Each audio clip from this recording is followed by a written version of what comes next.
Hello, everyone. This is Connor, back with more Islanders New Shores. Been a bit. So, since my last videos, there have been a bunch of developments. Firstly, my high score has fallen to 6th. Snooze has taken a well-deserved first spot. We've uncovered some new tech, which makes scores like this possible. Literally double what I was able to achieve pre-release, but I will be making more shots at a high score on the 20 island leaderboard. Although the challenges are quite fun, I think I ultimately still prefer the 20 island version of the game. But additionally, there are now 4 new challenges, including Mount Robertson, which is in fact named after me. Really and truly deeply appreciative of the developers for adding in that little touch. Um, I will play on Mount Robertson. Obviously, I think this is a leaderboard that I should compete on, but I just recently finished a run on my Switch version of the game. I've been traveling, so I was playing my Switch on planes, and I achieved, I think, 26,000. So certainly with the improved controls and precision of PC, plus my knowledge of that first playthrough, I think I'll be able to rival this score. But I'm going to come back to that on a time when I have a little more gas in the tank, so to speak. I did just finish one of those, which took me like 6 or 7 hours, mostly on planes. I want to try Manufactory instead. Manufactory is a challenge in which there are no city pack buildings. You play 5 islands. Obviously, Snooze is atop the leaderboard, but we have some other relatively competitive scores clustered close behind. So I have already started the island. This seems like a perfectly acceptable first island. I haven't ever played this challenge, so I'm not exactly sure what I should be looking for, but I see some really strong potential spots for seaweed fields. I see a lot of open flat area. We will see how it goes. So, no city, I assume, still means parks. I think verdure in general is very strong, including for fish. So I will start with a verdure, and we only have 1 flower clump on this little central island. I could also have this be my verdure and parks area, but kind of assuming that I'm going to get not only parks, but also hermitages and everything else that cares about trees. I think maybe starting over here is good. That being said, since I don't have city, I'm not sure how exactly, how deep in the building unlocks I'll be able to get. We will have to see. So a location like this is pretty appealing to me. I see that I'm getting 2, 3, 4, 5, 6, 7, 8 trees, 2 flowers, and 2 water spots, which I think is the maximum possible. If we examine a spot like this, you'll see that there are also 1, 2, 3, 4, 5, 6, 7, 8, 9 trees, and then 2 flowers. So I wonder if I'm losing a tree in order to get the second fishing spot. Well, fishing spots do have significant value. So if that's the cost, well, here we have 1, 2, 3, 4, 5, 6, 7, 8, 9 trees, 2 flowers. One of them perhaps a little more inland than I would ideally like, but I will go ahead and place that. As part of doing my ongoing high score run, I'm sure I will record content talking about the new strategies we've unlocked. This is like a pretty good setup for lumber. I think I'm still gonna take brewing. I think the brewing fields are really consistent, and although the breweries themselves are quite large, yeah, it's an okay disbursement. Anyway, as part of my full island high score plays, I will be recording some new content about the technology we've discovered, different ways to utilize boons that may not have been completely intended, but the developers are aware of and are not patching or anything. So I will be talking about those, but they may also come up in this run. I'm just trying to get these flowers as far out of center as possible. I suppose I will be getting shamans, but I'm not going to focus primarily on them. And now if I cluster over the rocks this much, we're looking at kind of a struggle to get many trees inland. How about firstly I want to look at this corner here. I don't think I'm going to have, nothing that looks super placeable. I might return to this 14 later on the island, but I suppose for right now I should go along this cliff. And again, getting a couple fishing spots here will result in temporarily a higher score. And those fish may be relevant later.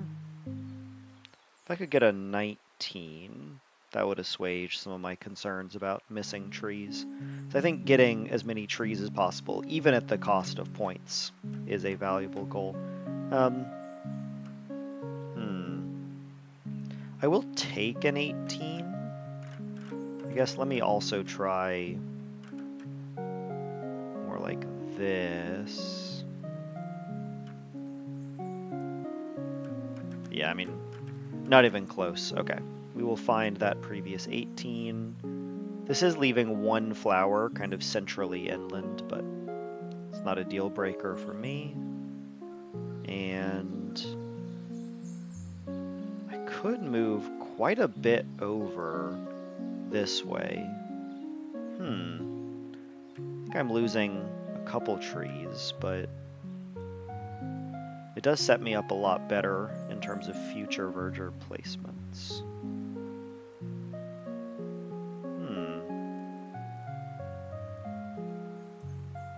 Strange. Verger are a extremely skill testing building, I think. I think figuring out the long-term value of each fishing spot, each tree, each flower placement is kind of challenging.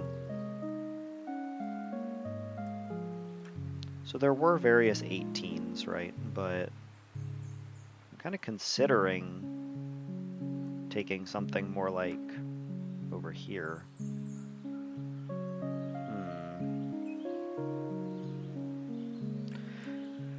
No, I think ultimately keeping the flowers close together is important enough that you need to get as many trees as possible.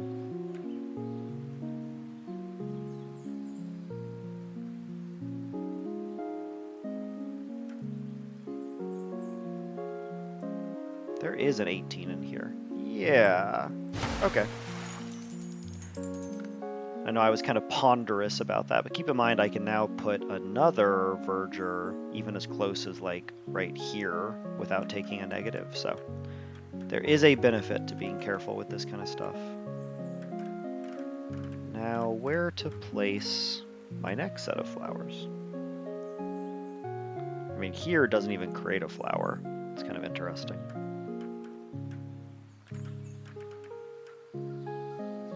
These 12s create very poorly positioned flowers. Not this one, though. But I'm only getting, what, 4 trees? Maybe this shape of trees would be better placed more like here. Rotating this clump of trees around to try and better concept in my mind where they are going to appear.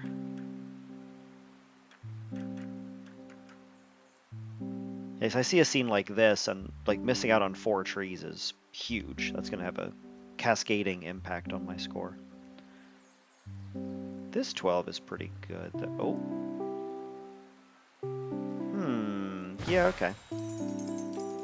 Getting there. Now, I do think I want to do a little bit of this. I guess thinking about where they're going to go, I think docks care, so putting this along the coast would be good. Maybe I can leave this area for sand, and then over here can be more green. So the furthest away I want to go is about there. Yeah, let's go with that.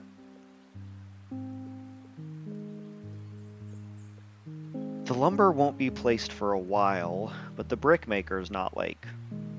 I'm not celebrating these scores either. I think I will still go lumber.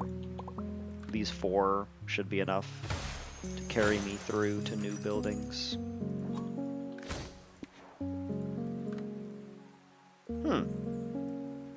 I mean, sustainable feels highly relevant here. But seal boon could be anything. It could even be a sustainable. I think I'm going to take the sure thing.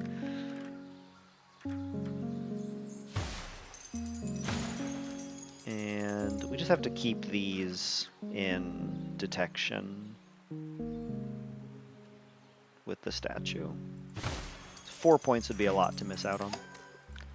Then at some point I can do something like this. Doesn't seem too bad. Okay, I like Seaweed Farm. It allows me to go off-site, so to speak. Yeah, I guess I'll start facing that way, and then maybe this one doesn't fit, but at least now I know. Well, I'll come back to if I need that, because there's no need to place it before I have a second field to check. And it actually looks like it might not fit, my guess. Those seem like those are pretty clearly overlapping. So maybe I want to turn it anyway. Yeah, that once I actually looked at it, that was clear enough that I feel comfortable placing it. And now, just going for tree spawning. So, +8. I mean, there's a bunch of these 9s, but I'm only getting to 9 because of flowers, and I care more about trees than flowers. So this spawning 5 trees is not like, you know, it's not blowing me away. Oh, there we go. That's the placement. It's precise. And yeah, I can't seem to shift it almost at all without losing, so without losing score, that is. And now I can still somehow place right here. So if I can find, yeah, I mean none of these are making more than 1 or 2 trees, which is not maybe ideal. This whole area has become so flowered up, it is toxic for my purposes. Okay, so now the question is, do I just do something like this, which is decent for fish, decent for trees? I think the answer is yes, especially if I can get that 5th tree back. Yeah, I mean 5 trees, 2 fish seems pretty good. So over here can be more fishing inclined. Now we have to talk about seaweed farms. So I do have sustainables to improve these if needed, but I think there's going to be some nice triples in this area. Or alternately, I can focus on doubles in here or in here. Because if I'm like playing here, I could detect there, there, and here. Probably. If they're all pointed inward. So yeah, I guess let's start with something like that, which is broadly detectable around this area, even a little bit around the back. And I think I like how that bucket is facing too. All right, well, masons won't be any good without brickmaker. So there is, however, the benefit of the mason is only 1 building, so it introduces less chaos into the building pool, basically. I think I'm likelier to draw more vergers, more lumberjacks, more farms, or more fields, more farms from the mason. I think I'm still going to take brickmaker. It's like a safer future-proofing choice, we'll say. And then you always want to start at the back end of these, because they mostly detect in front of them. So I'm going to be leading them away from the center like that. Then I'll want to position them as so. Yeah, let's go ahead and take spot right next to, even though I probably don't need to, but now we're down to 5 building draws. That's difficult to see. I mean, I think it's clearly statue. I'm just kind of trying to think what I'm going to do with wall platforms. But yeah, I think it's statue. I mean, if nothing else, it's an 80-point building, which is quite valuable. I can also use this to get my next boon and then cancel it before I lose building draws. Okay.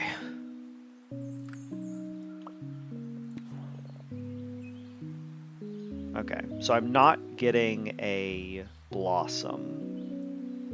So the reason to hold this statue is significantly decreased. The only reason that I would hold it is for future vergers. Future verger will slightly improve the statue. So now my question is it more worth it to wait on those and place other buildings? Well, if I can do it in... Yeah, I think I do place just other buildings. The decision for me was going to come down to if I could do it with one brewery and one brickyard, which I think I can pretty easily. 3 breweries, actually unideal. They're going to score okay. I guess maybe they're a little better than average, but it's just a lot of congestion. Okay, so I'm losing 10 points if I place this statue more like here. And I'm comparing that because I'm going to have placements like this, where I think it is likelier to be detected. And specifically, I was thinking about this sort of placement.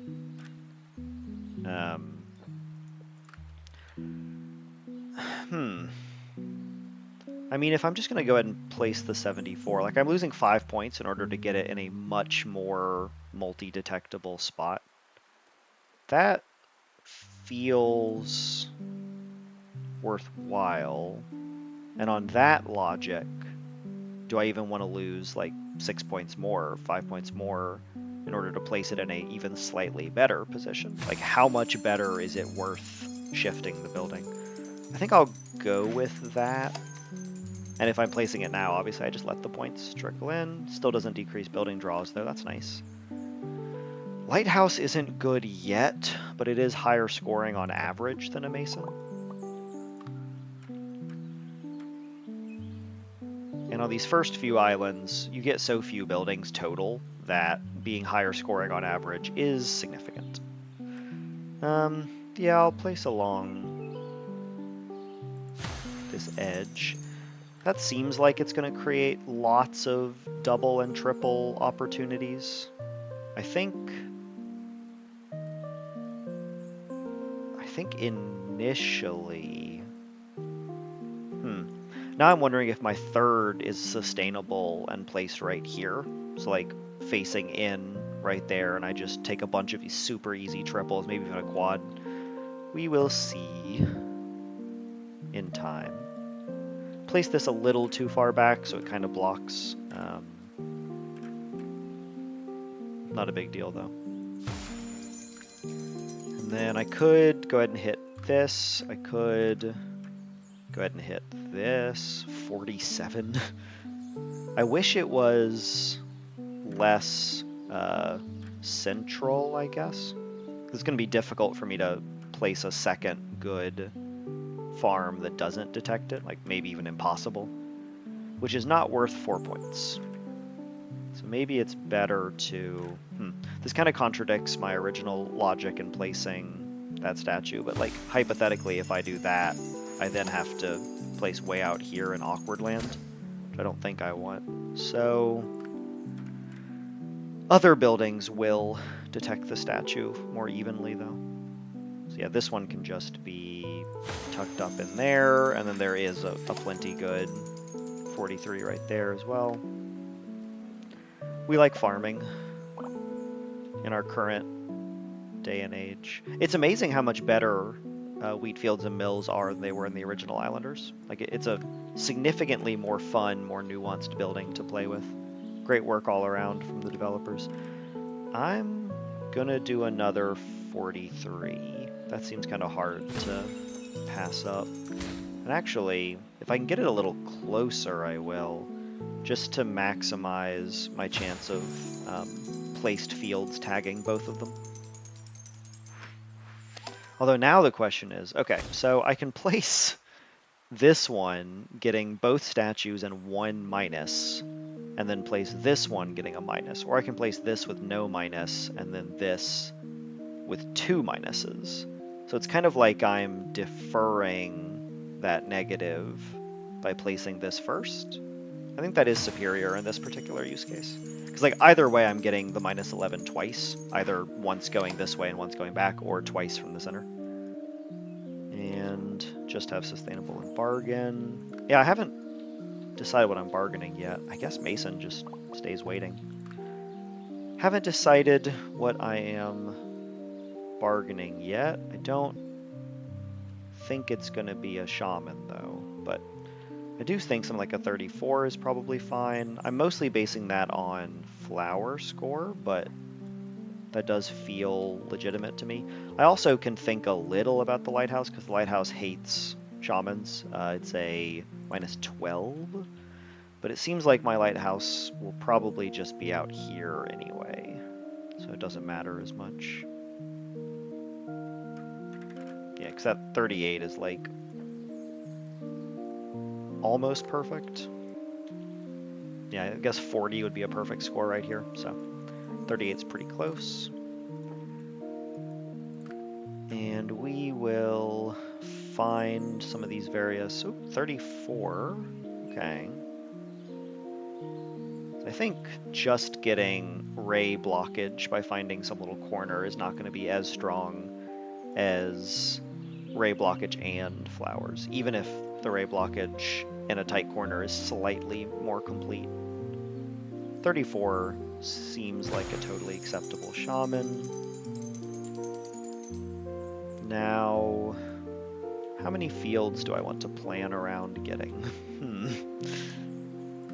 I guess let's go ahead. This is only 1 point different, playing it before or after the hops fields. So it's like fairly free points to just take. The lumberjacks are also feeling fairly free though, because I might just say on this particular island, I'm just going to ignore parks. I'm not going to worry about leaving good spots for parks, and instead I'm just going to take a 50 or whatever and prioritize some awesome lumberjack scores. I already have 5 of them. I can delay park every chance I get. I might want to wait with my mill for masons. It's not like a huge incentive though. I don't want to bulldoze all of this with fields. Like maybe this patch here is clear enough, but I'm also kind of visualizing over here being a possible field location. And in that case, there's no way my masons are ending up out here. So I guess this big green area here is probably about as large of a space as I want to or can allocate for fields. I'm not sure if this is right, but we'll do that. And I think I want to try and get a second windmill before I place any fields. But I will try and place this one correctly. So it needs to be more like here, to have 1 field down the side and then 2 fields below. Maybe here. Okay, that's a pretty good fit. That might fit too. It doesn't really look like it though. And this doesn't have a ton of wiggle. Yeah, this might not be 3 across. It's definitely 3 across without the mill. And I don't know if that's 2 down. But if I'm only going to get... I think this is still right. I think that's a good placement. Because I'm only going to get 1 line in here anyway, and then I can do 1, 2, which... And then like 1, 2... No? A little more space. Need to make sure that 2 fields deep fit right there, and then 1 fits along the side. Yeah, okay. We'll call it. We'll move on. Might be brickyard time. Might be brewery time. It's probably just lumberjack time. And I will kill a flower to get a 50. Unless I don't have to. To get a 51.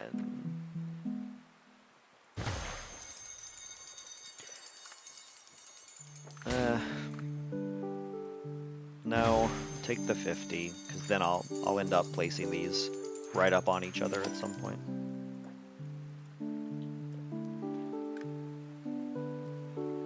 Okay, well fountains probably gonna suck given what I'm doing to my parks. Yeah, so these will go right about here. Second shaman's kind of cool.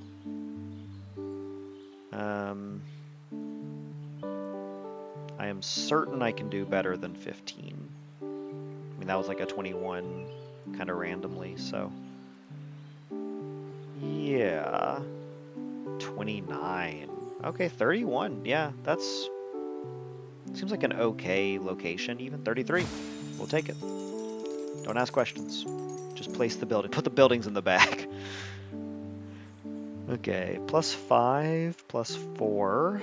So we do want these first. So in the brickyard, will score 5 points off each. Okay.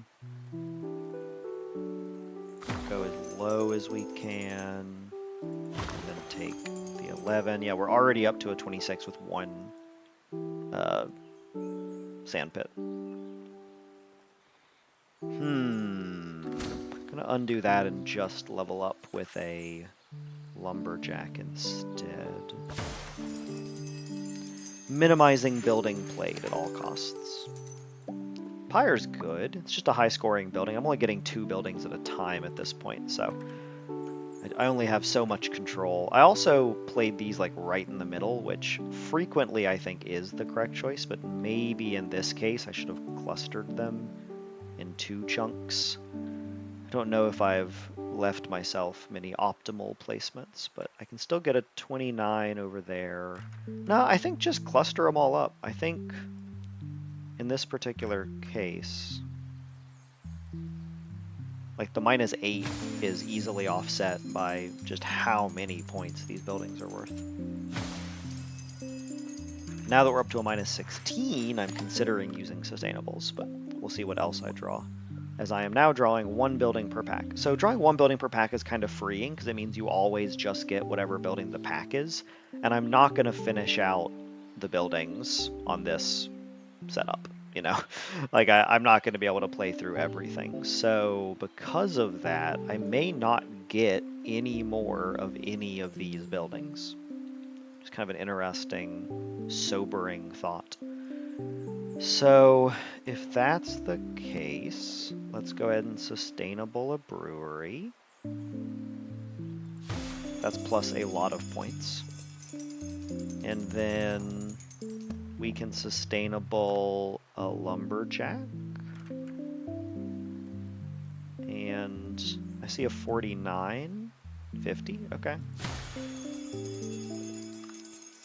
And then we want to make sure to tag the statue with both of these, but we can play 2 that get every lumberjack and the statue.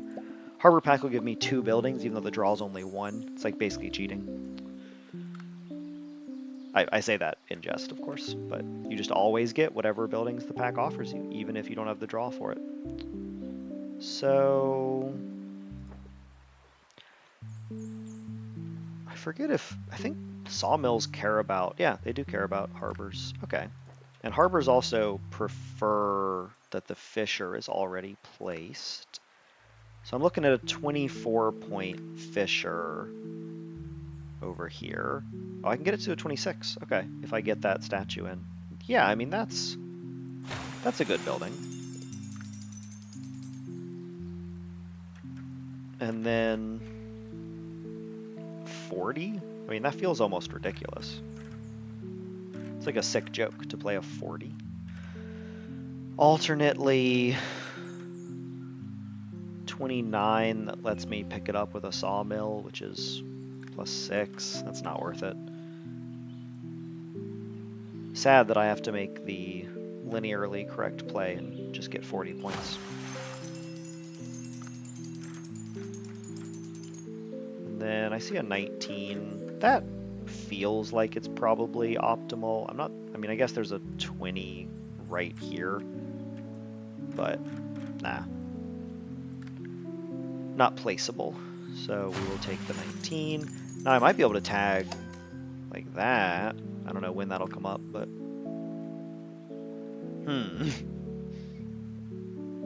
I do think the park is worth slightly more points. I can get a 25, or I guess let's look at if I used my 3rd sustainable on this. Not much better. Okay. So that's a 25 at some point.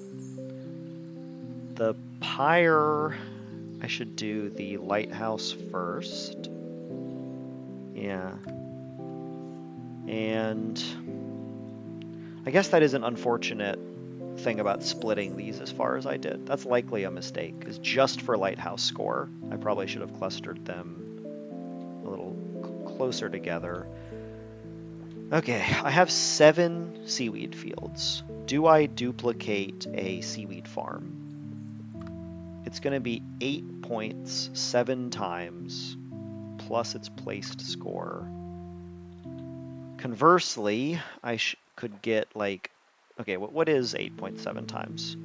This is letting me down mathematically, but it is 56 versus the pyre can get up to 15 points, so that would be 51. Okay.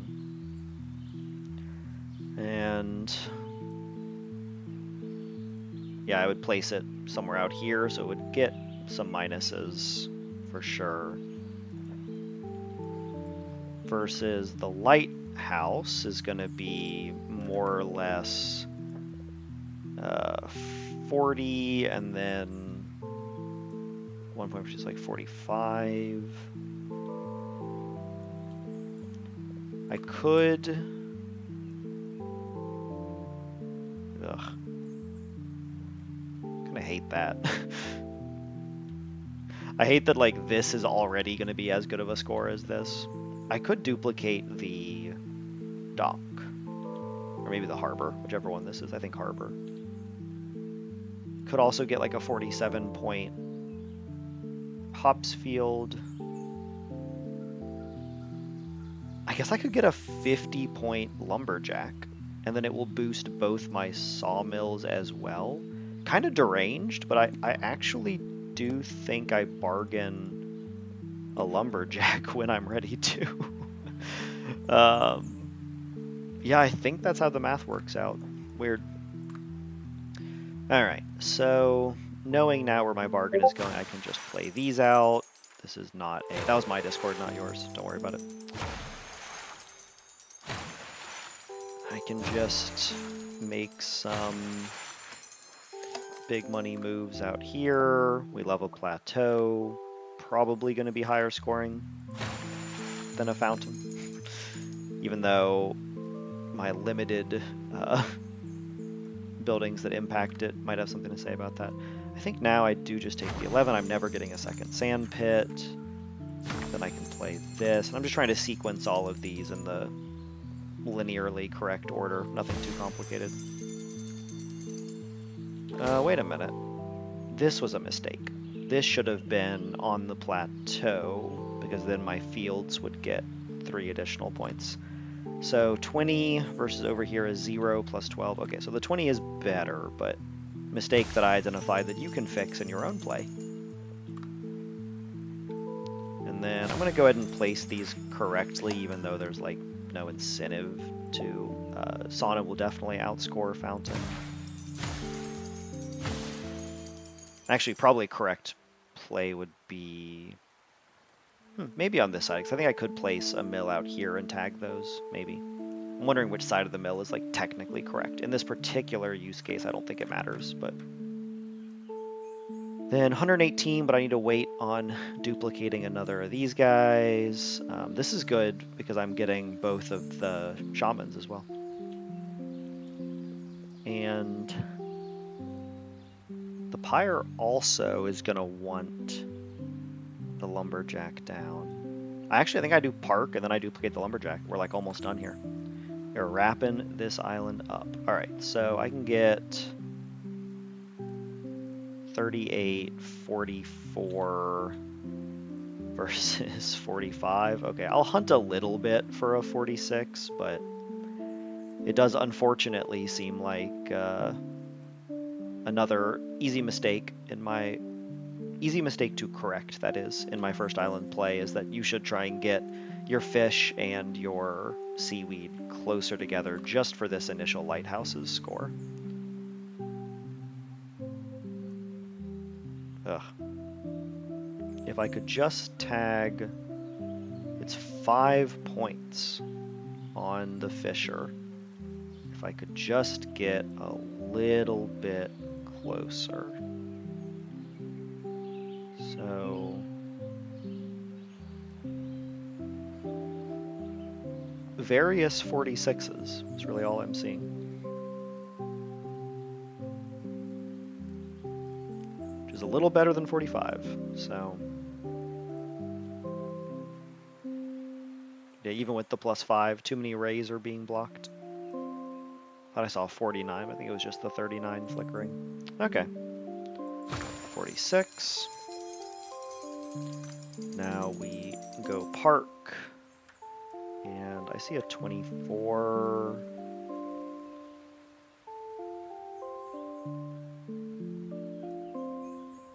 Different 24. Okay, there's like a 29 and stuff out here. 28, wow. 29, yeah, okay. Tagging a lot of stuff.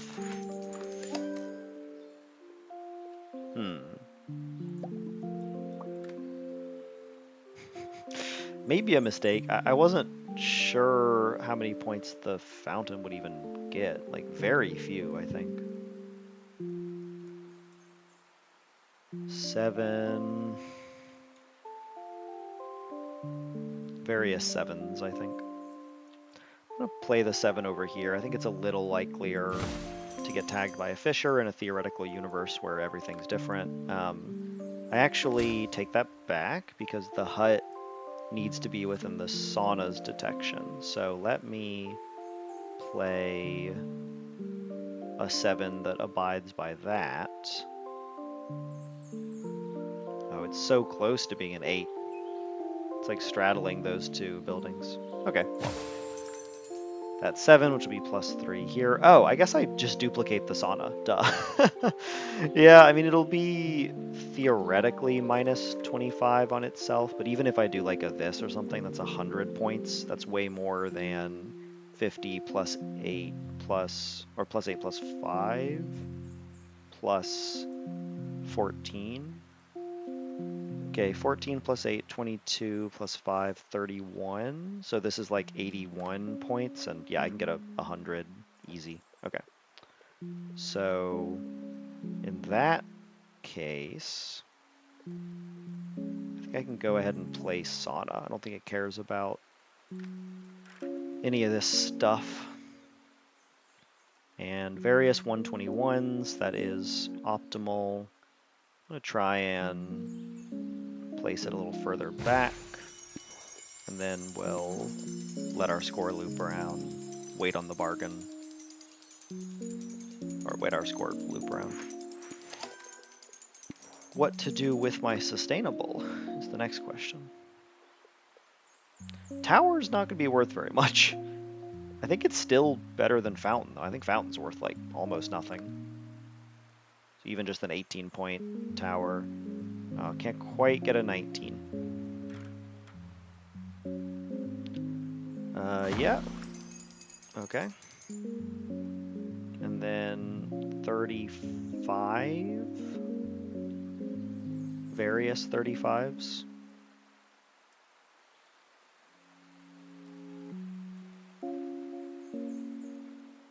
Trying to see if there's some way to tag the statue, but fewer fields, and I'm not seeing it, so take the 35, and then a couple of 39s, no problem. Warehouse feels good.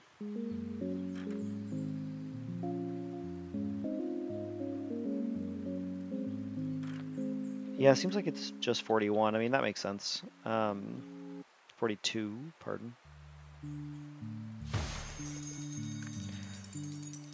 I don't...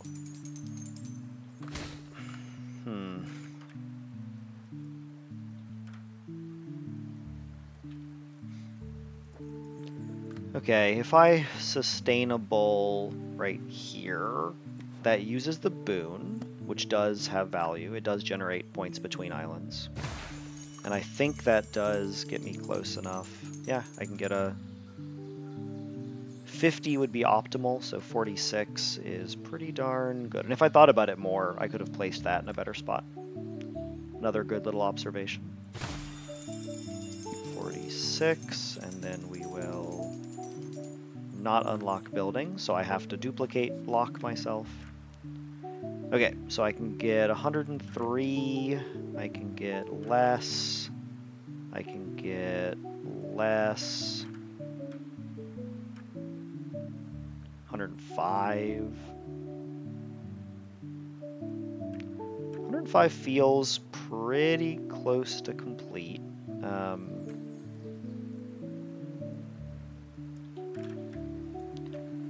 Just wondering if there's some fancy way to avoid. Yeah, there we go. 107. Just got to avoid every negative. But 107 is demonstrably more points than 105. Can't take decent tavern, have to take bad fountain instead. That's pretty rough, actually.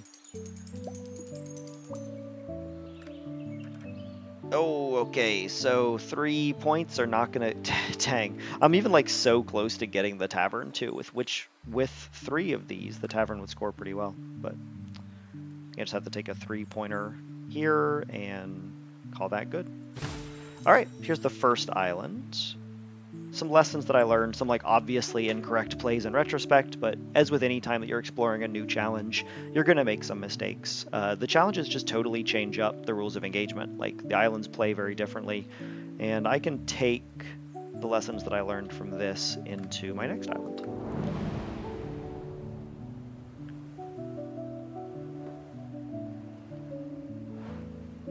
It's only been 40 minutes, so perhaps I'll record 1 or 2 more.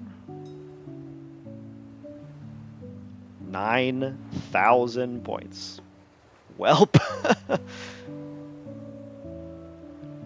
I will admit I was looking at my phone. I did not see what in particular bopped me up that high, but dang. Okay, so the single option carrying over. I don't know why I didn't think about this more critically. Because like I knew there were 5 islands, but I was definitely thinking in the 1 island challenge mindset. I would prefer to have this. Rerolling the boons is big. And desert is not ideal. I mean, neither is tundra, but yeah, we'll play on. I wonder if you can get things like ley lines in this challenge. Okay, woof. This is a bad island. We'll play on. We'll see what we can do. So, tiny amount of sand, and needing to utilize sand pits on it means that I'm going to have to focus on space conservation. So a placement like this might seem tempting. It's good to centralize your sand pits. But this placement makes this sand pit much easier for me to avoid with future detection, which I think is more important. So I think I'm going to need to place a bunch of sand pits around here. And I don't want them all to be minusing off of each other, so now we play that one. Again, you kind of start at the back and then work your way forward. I will have to circle back, of course, but... And then we may already be at that circling point. So I can get a 15 there, or if I stay pointed forward, I max it like an 11. Yeah. Alright, well, I'll do a 15 that leaves some space behind it, potentially for future buildings. Okay, now bad statue location. Not a lot of clear space around it. This little lip here does completely block me. I think I'm going to start out with a couple brickyards. And I'm placing them here, A, because I want to create a brickyard over here that does not tag them, B, because I want to be able to put masons here and tag them. So I'm kind of trying to straddle that line. 7 hops fields I'm actually not upset about. We will take that. I will also place that 14 though, and then actually I don't need to. I can just hops field for the rest of these points.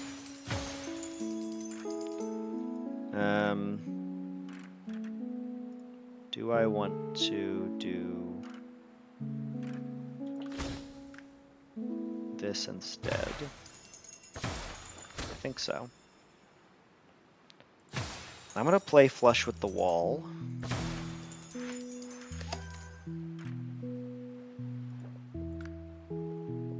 Okay, so we are now past the lock. Lumber is significantly worse on desert. You just don't get very many trees, so I will take the seaweed farm. I'm actually not looking to get a bunch of verdure, so if I can avoid that, that's totally fine with me. Should have checked this before placing the second one there. It's like an easy sequencing mistake. It did not end up punishing me here, but easily could have.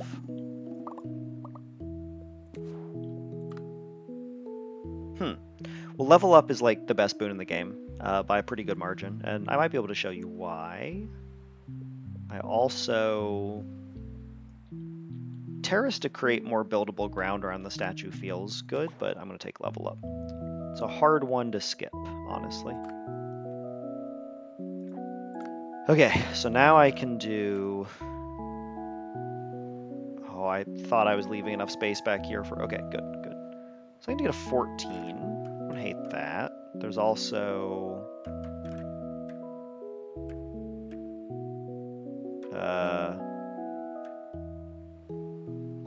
worse and worse. I can avoid all of them and just get a 12 out here is kind of cute. I think I will tuck in back here just to keep them clustered up for a 14. And I guess the only downside of that clustering is it's not going to be super detectable, but I can get a 10 there. Doesn't get the statue, but that is okay. We'll start with a 14, then take a 10, and then at some point I'll be able to play pretty good. Oh, I guess I was just doing this math on the last island. I think I want to play these first. And looks like the 21s are not actually placeable, so I will take some 17 into 13. Yeah, not loving lumber.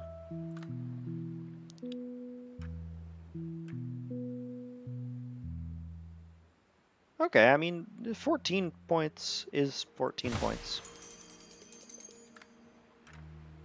And then I have 4 more of these to place before I do anything else. Cool. So I think I will need to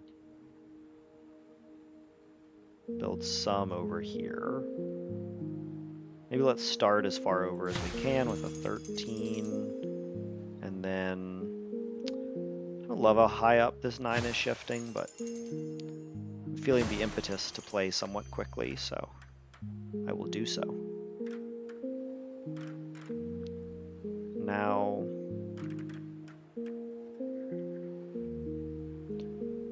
the 34, okay, there we go. I was about to say, if this was a 39, I would feel a lot better about it, managing to tag this last mason here that I barely had diagonal adjacency to. And we do like farming. Almost done with the initial run of the island.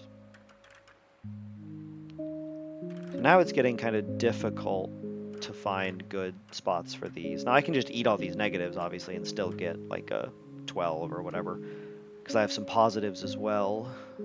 I'm not going to be offered sustainables because I just took that on the last island. So there are various 12s. And I think based on this placement and how these are all clustered, I think I would rather go on this side than this one. So I will take this 12. And then some of these are really good, honestly. I think I can't pass up a 29. And then playing the seaweed farm is essentially free. It's always going to happen before other buildings. Now let's think about where the dock is going to go. So the dock wants to go near the fish. The fish are right here right now. I could even just neglect lumber and could just do fish vergers instead. Doesn't feel like a terrible idea. I can still get a decent number of trees.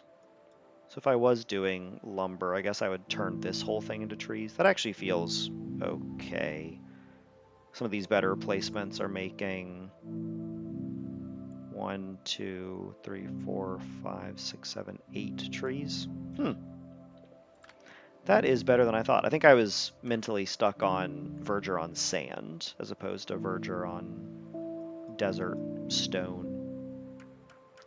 Okay, so time to do some more verdure math, and in this case we are trying to locate the blooming trees as far from the center as possible.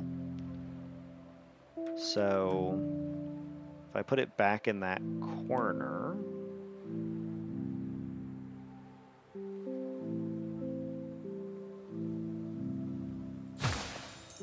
then I create a good spot right here, at least a pretty good spot. This one being so central might end up being a mistake, but if I undo it, I do lose a building draw on this pack.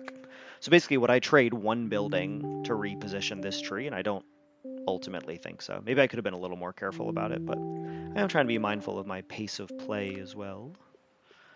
Increase area and terrace. Good to know. Lumber and shaman. Okay, well, I think it's shaman, but I am working on my lumber area. I think shaman keeping the total number of buildings in the pool low feels good to me. And then,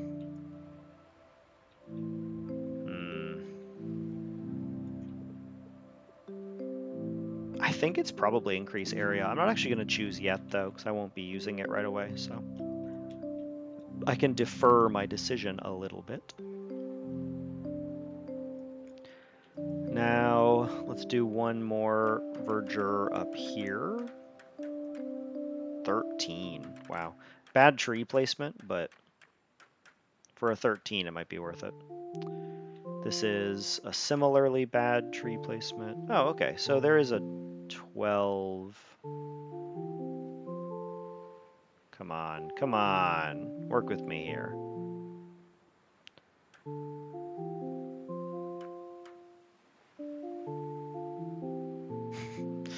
Trying to find that. Yeah, it exists. 1, 2, 3, 4, 5, 6, 7 trees. 3 of them blooming.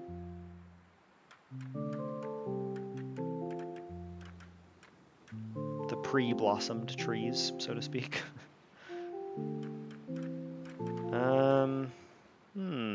We like a 14. Again, not ideal flower placement, but not terrible. Or alternately, start more over here and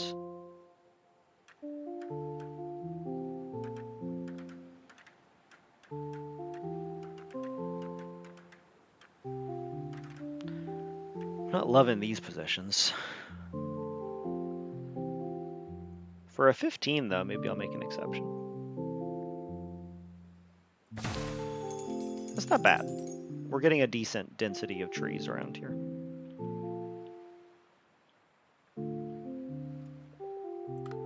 And at some point I'll need to figure out which ledge I want to put my fields on, but maybe just like right here. And then cover this whole thing in fields. I already have 5 though, so I need to be a little aware of how much space I leave for them. Still getting 5 building packs per draw. That is a lot.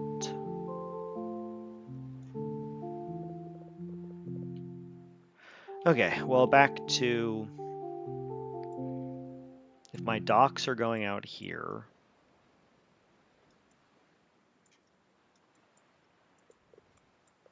then I think I mean, if this was just 10, if this wasn't getting a minus, it would be Probably still a bad play. It's too far away from anything else. It's hard to get a double.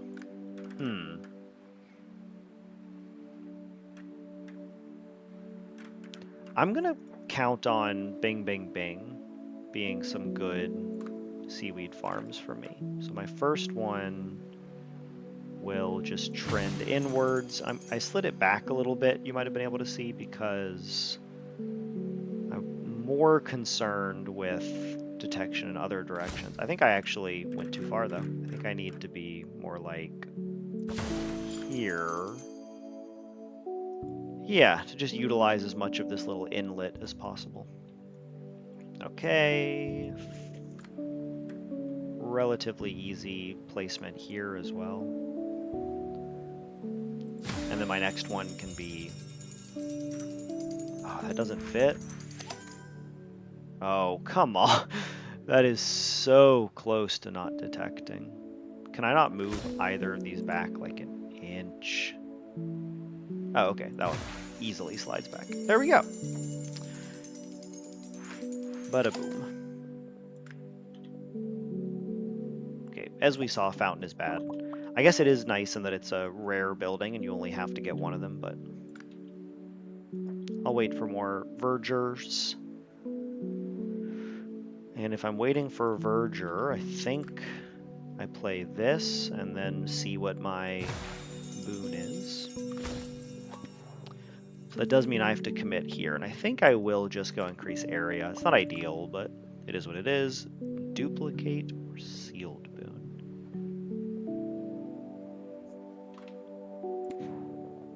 Okay, so duplicate I'm probably looking to land on. Getting a mill will be near impossible. It'll be a building that I get in the future. Like duplicate pyre, duplicate sauna. I mean, it worked well last time. I have fewer trees, but I think duplicate is better than an average boon. On average, I think duplicate is way better than an average boon, but in this particular circumstance, I do also think it is better.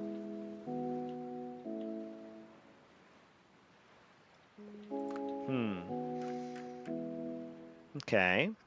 22 versus 8.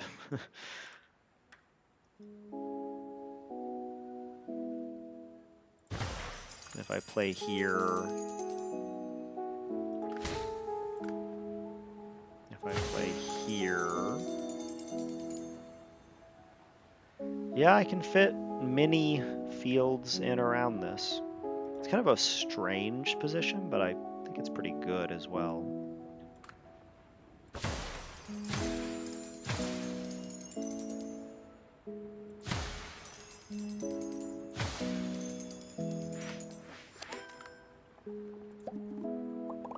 Okay, that was a really good assortment of building draws.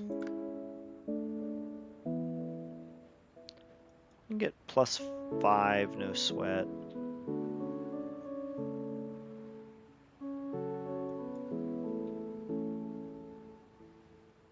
And looks like it's going to be very difficult, if not impossible, to get more. Oh, +9. We take those.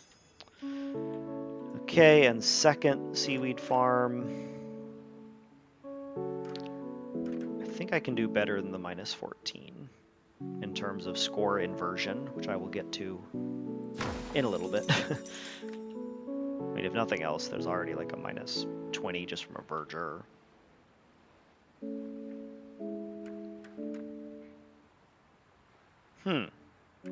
That 12 looks really tempting. It's a lot of trees in good spots.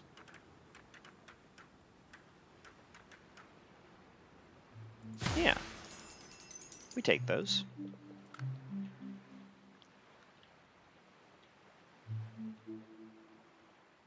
I'll see if I end up making more fish spots.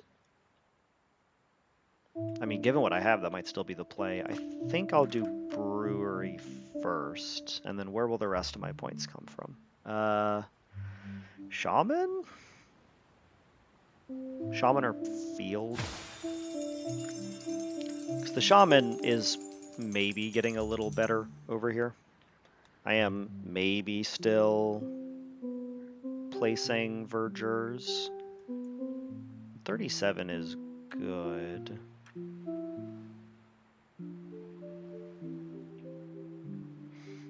And there's several of them.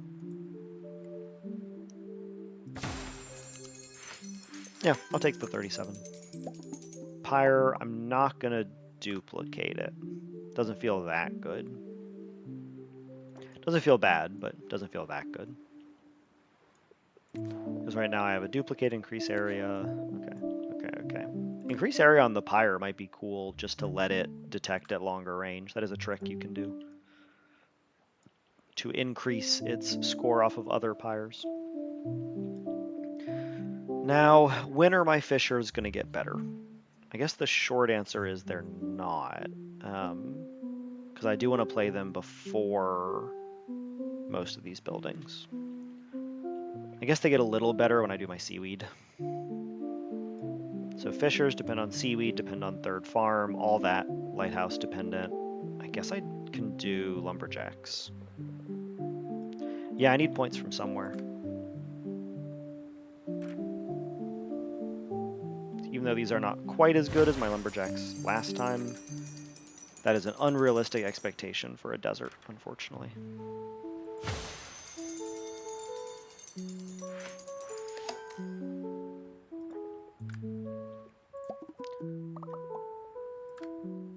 Here's the harbor. Here's the skipper. I can't remember if I thought or actually made that joke on the last island. So if I made that joke twice this video, just ignore that you heard it the first time. Or maybe chuckle more sensibly the second time around. Like it's gotten funnier because you've had some time to reflect on it, you know. Okay, so these are dependent on Fisher, which are dependent on fields, which are dependent on one more farm. I could just place the double fields. I'm kind of like stringing all of my buildings together in this one massive dependency tree, which is simply how the game is played, but also makes it difficult for me to reserve buildings for higher points later.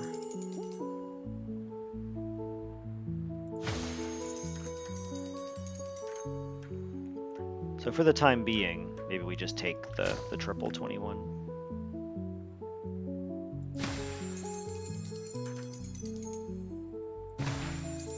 Those seem fine, and I can just continue placing lumberjacks in the middle and tagging all three.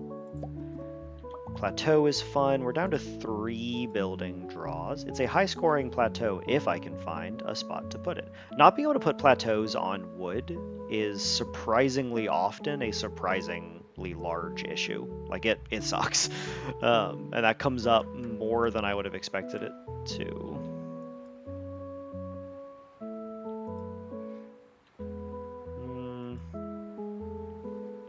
Yeah, I mean, 34 is visibly the highest score that I'm going to be able to actually get. I also kind of like this because it will boost my parks in this area. So yeah, if I can sink it down low enough that my, or not parks, sorry, my fields. So if I can sink it down low enough that my fields can build onto it like this, then it even seems like a beneficial placement for other reasons. So +3 on my field. And now I think all I can place is pyre or wall platform. I think everything else is caught in some dependency. And this wall platform is green, or brown, I guess. So, does that matter? Either not at all or yes very much. But either way, 10 to 12 points is not getting me more buildings. So I have to place something.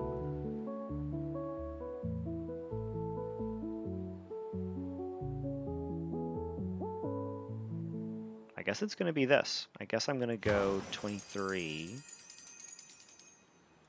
And then a few seaweed fields, or I mean, even a 12 isn't good enough.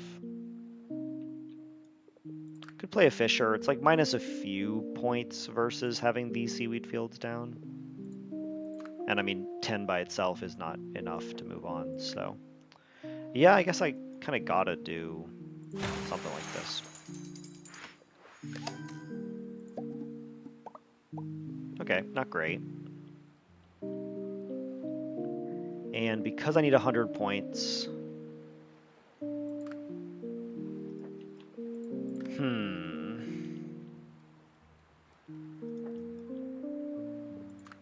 Is it time to level up? I don't think so. I think I just place my seaweed fields. And like, yes, these are not triples, which isn't perfect, but it's also not like awful. These are at least doubles, which is generally the minimum that I will accept. When I say triples or doubles, I mean how many farms they're detecting. That may have been clear, but just in case.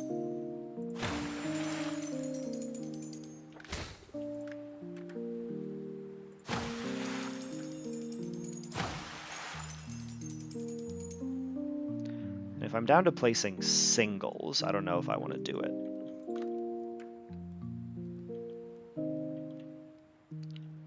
I will, however, congregate my parks in one area. So all my parks can go over here.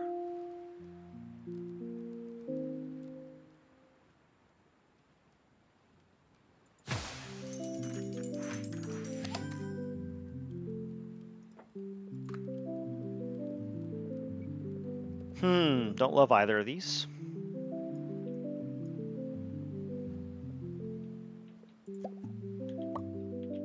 Okay, 3 parks makes me a little happier I took the fountain. I guess I kill a tree to place this. Feels kind of awkward, but parks score 4 points on the fountain. So it's worth 2 points per park. It's worth 1 point per park that tags it after I've placed it. And that actually does not kill a tree, so we'll do that. And then, I mean, 22, can't complain. 14, 13, 18, 19, like, good scores in here. Yeah, an 18 that kills 1 tree. Seems good enough.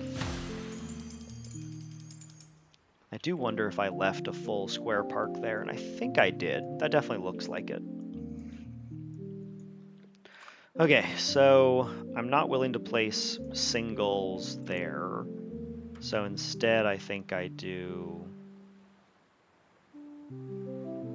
one of these, and then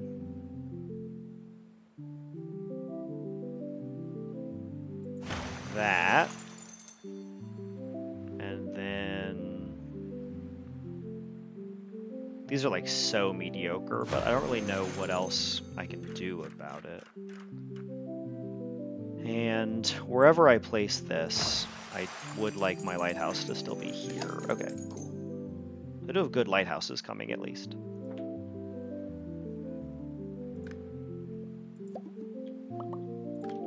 Okay, so on this island, sauna is more like 70 points, 75. Versus first lighthouse is pretty similar, probably 71, maybe 74. And then second lighthouse is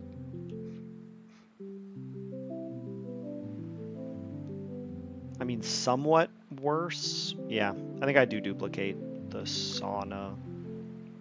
It's kind of difficult because if I end up getting a higher scoring building next, I like won't be able to undo it.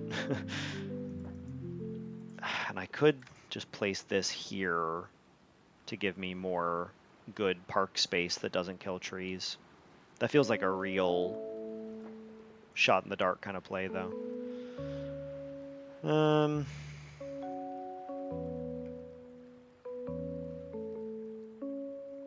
I guess a 12 that kills 1 tree is like fine. Now I duplicate sauna.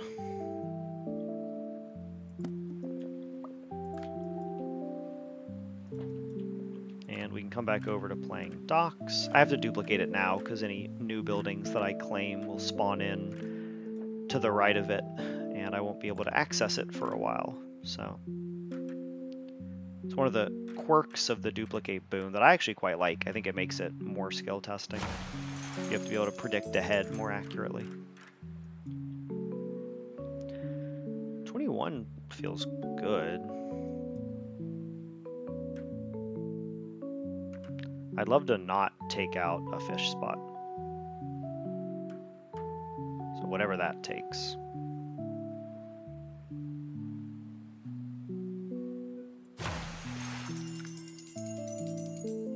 Okay.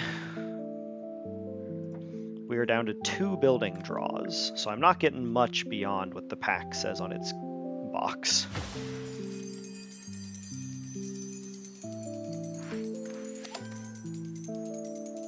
Cool, I like towers.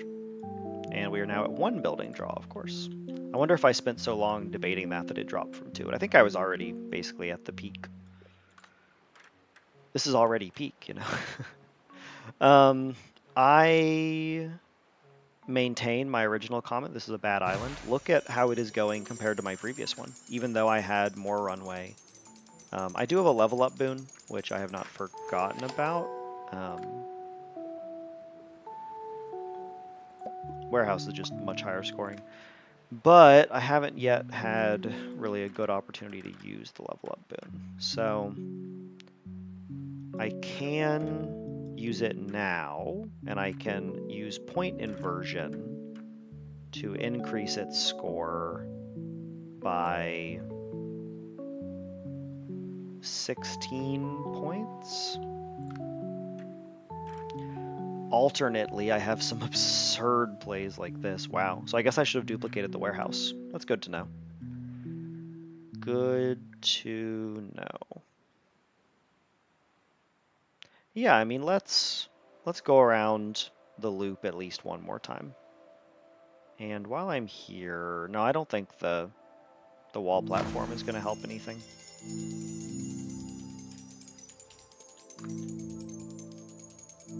Then 39 is probably the perfect tower. Wait, oh, the parks. Okay, cool. 41 then. I was trying to think what other buildings the tower cares about at all, because this is getting all the masons and the statue, but true enough, I can tag a couple of those parks. Those points matter.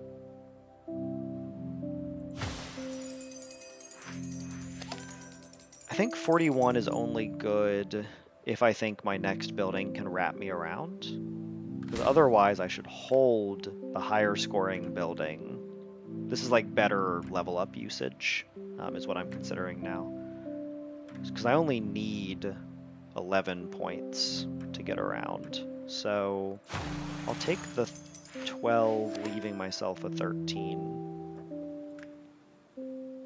Fortune teller. 1, 2, 3, 4, 5. So it's 15 plus whatever else it tags. That is going to be more than hut, though. Because the hut's only going to... Well, I mean, the hut will increase the score of the sauna.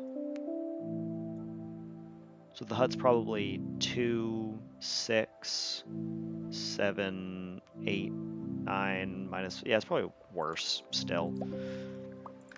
I do then need to immediately play the fortune teller. Nothing else can be justified. And it scores off basically nothing I have.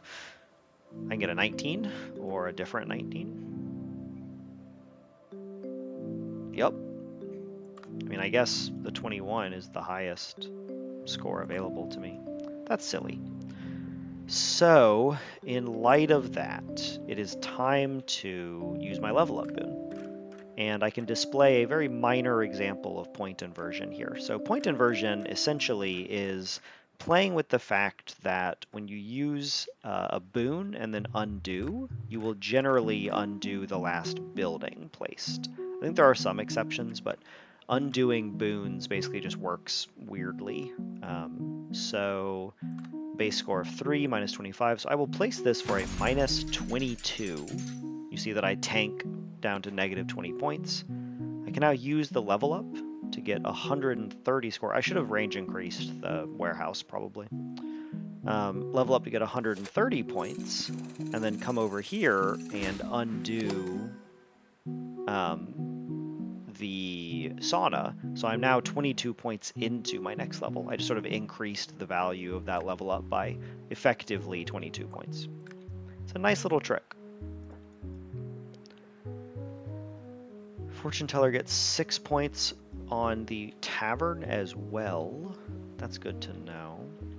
So I can tavern, it's like totally free, and then this will be, yeah, even slightly better.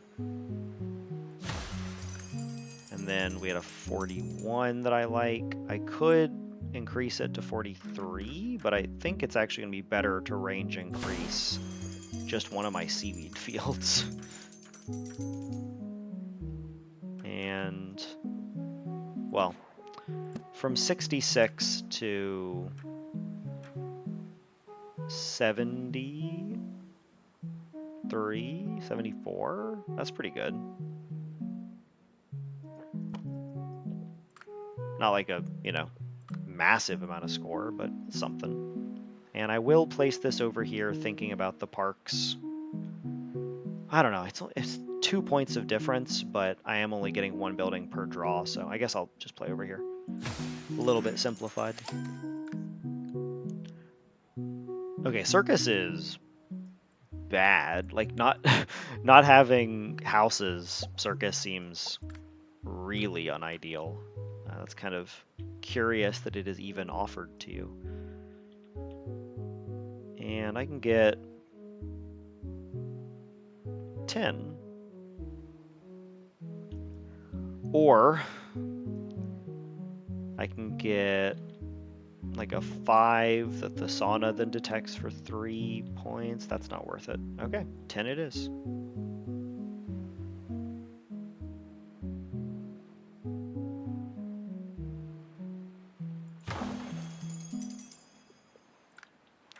Then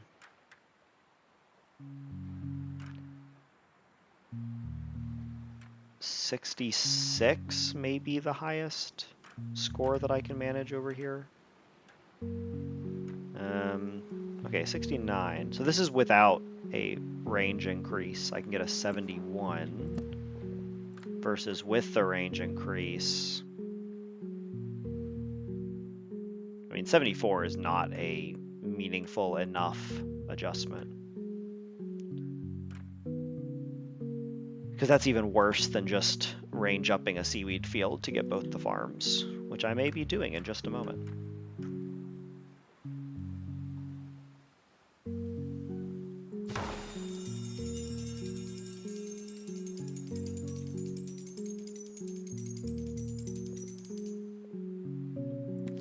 Okay.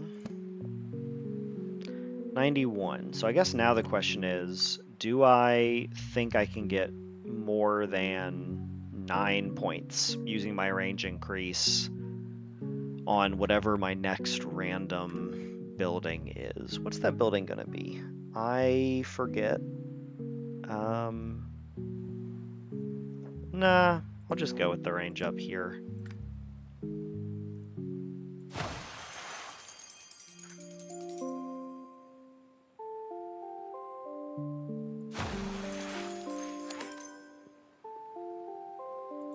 Okay, yeah, I think I made the right choice, because the terrace is already going to get everything that it ever would. So, 62 points from my final building, and we have a second island complete. Did not go quite as well as the first. Coming into this bargained was unfortunate, and I really wish that I had the rerolls instead. Could have made some real movement with those, but, it is what it is. I was thinking just in terms of one island per run from the other challenges I've been doing, so I was not prepped, even though the information was available. Yeah, yeah, the fact that that island got, like, not maybe 2/3 of the score or whatever, not great. Well, this is good. A stellar and a reroll, and temperate in general is good. Lava, not my favorite necessarily. The wisp is cool, but I think getting stellar and a reroll is just too big of a deal. Because Island 4 is going to be the island that mostly matters for end of game scoring, since Island 5 won't give you end of island score.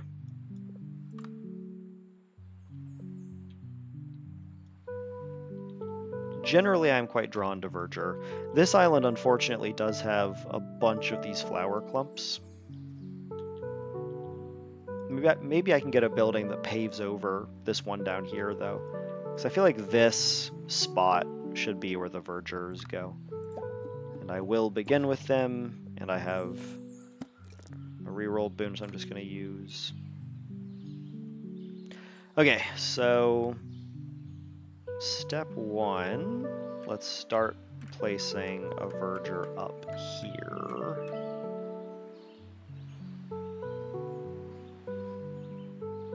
Yeah, I mean, that's excellent. Just high tree density, flower right there and flower right there, but I can still easily verdure all over these cliffs and on the low ground, so I think that placement worked out well. Now, the question is there even a single good verdure right here? Seems like no. So maybe instead I can try and build onto this low ground. Okay.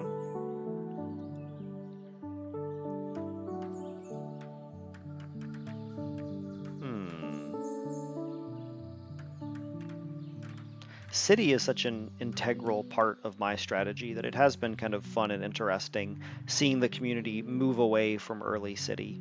I think the general consensus among the high score folks now is that on your first 2 or 3 islands, you do delay city center for a few draws. It's kind of nice to take city center when your draw count is down to 1 or even 2, because then you still get 3 buildings. So like, an extra building is not nothing, it's not worth a ton, but it is 1 extra building. And also, some of these industry buildings score well early on. They get high individual scores, even if they don't have the longevity that houses and mansions do. I mean, yeah, we know how I feel about seaweed farms. They're high scoring, they don't take up much space. And on an island like this that has some space concerns, some struggles, that is a valuable combination.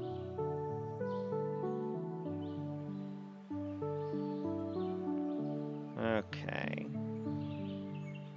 Yeah, once I go too far on like the corner of this stone, I'm just not getting almost any greenery. I need to be a little closer to the ground.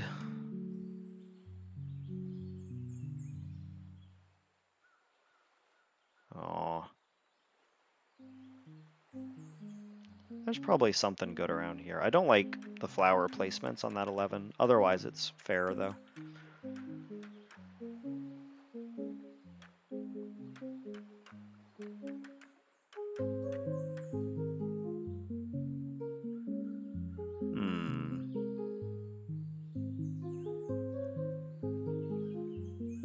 Yeah, it's a lot of flowers, or a lot of trees, and only 1 additional flower. Even that's not like a terrible flower. I can still dodge it on this wall. Since the detection sphere is in fact a sphere, you can locate it along walls to dodge some flowers, which you may have been seeing me utilize. I did not explicitly comment on it, but that is a helpful technique.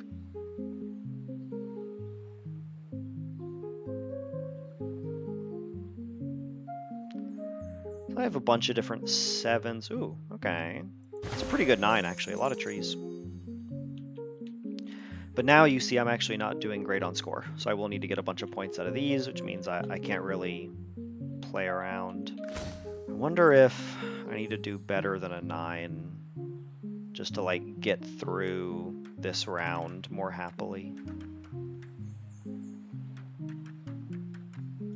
Let's play a little bit of seaweed just so I can concept better how many points my verdure needs to score.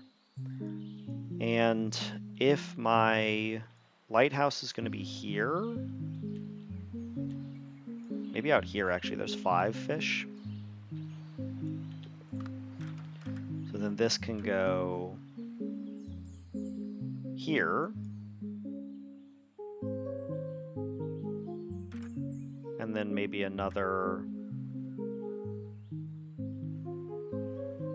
here.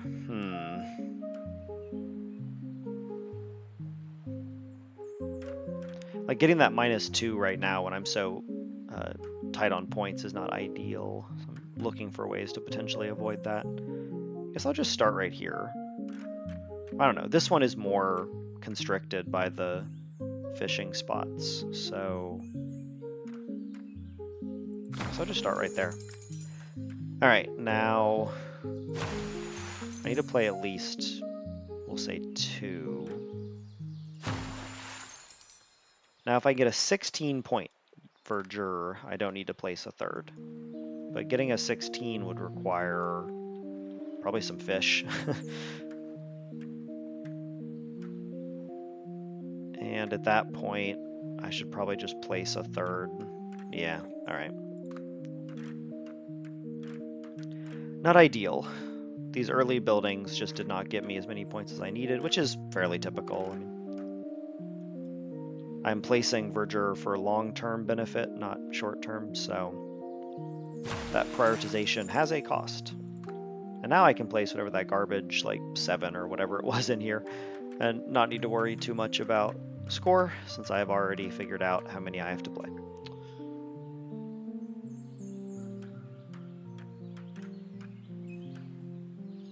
How many seaweed fields I have to play to make the next score break, that is. 9?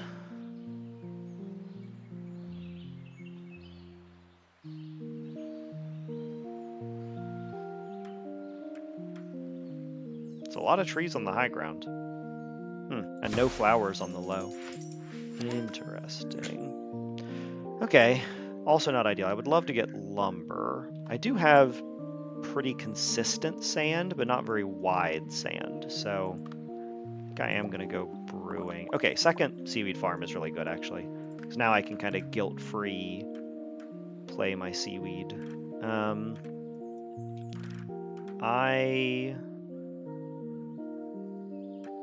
think I just want to go squarely lined up like this, you know. Then I can start doing things like this, which I might have to, but I'm going to start with the hops instead.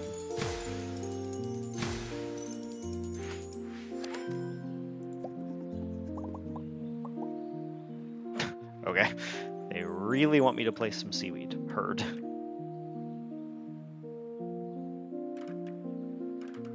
Various 40s. 39. 42 I saw right in the heart of it, but that might have been a grayed out building.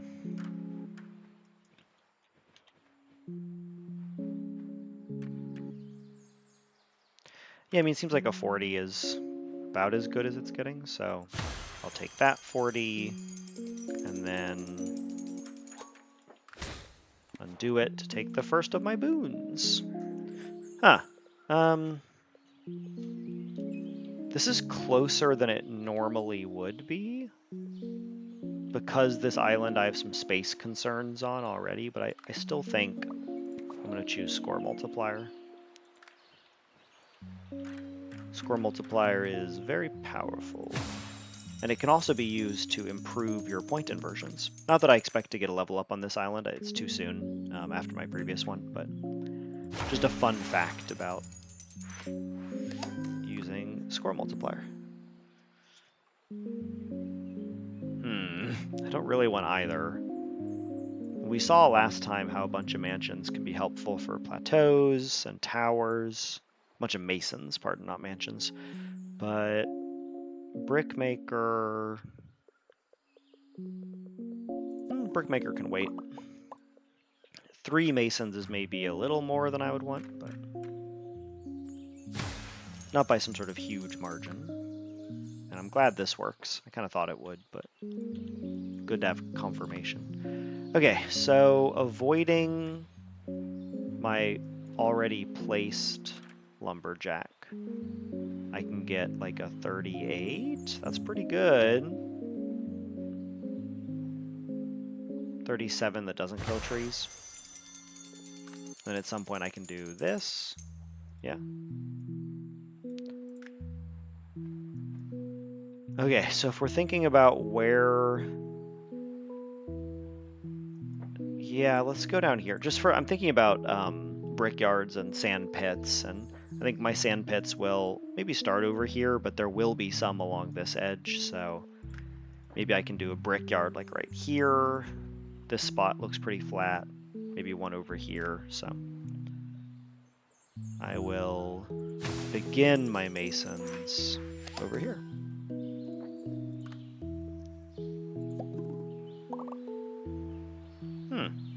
Okay, pretty good little building assortment.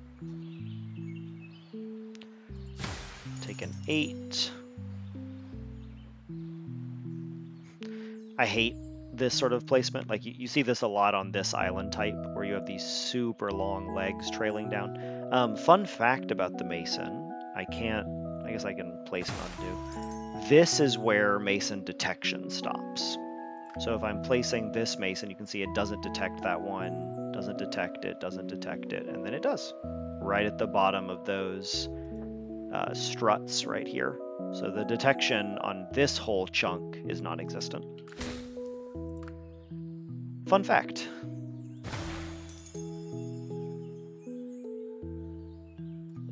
Could place one more just for 0, just to get it kind of out of the way. I would need to find a valid 0. Maybe it is this one. I think for right now, I'll just hold on to it. It is a 0 pointer, so there's no real incentive to play it. Not until I need it to boost the score of something else.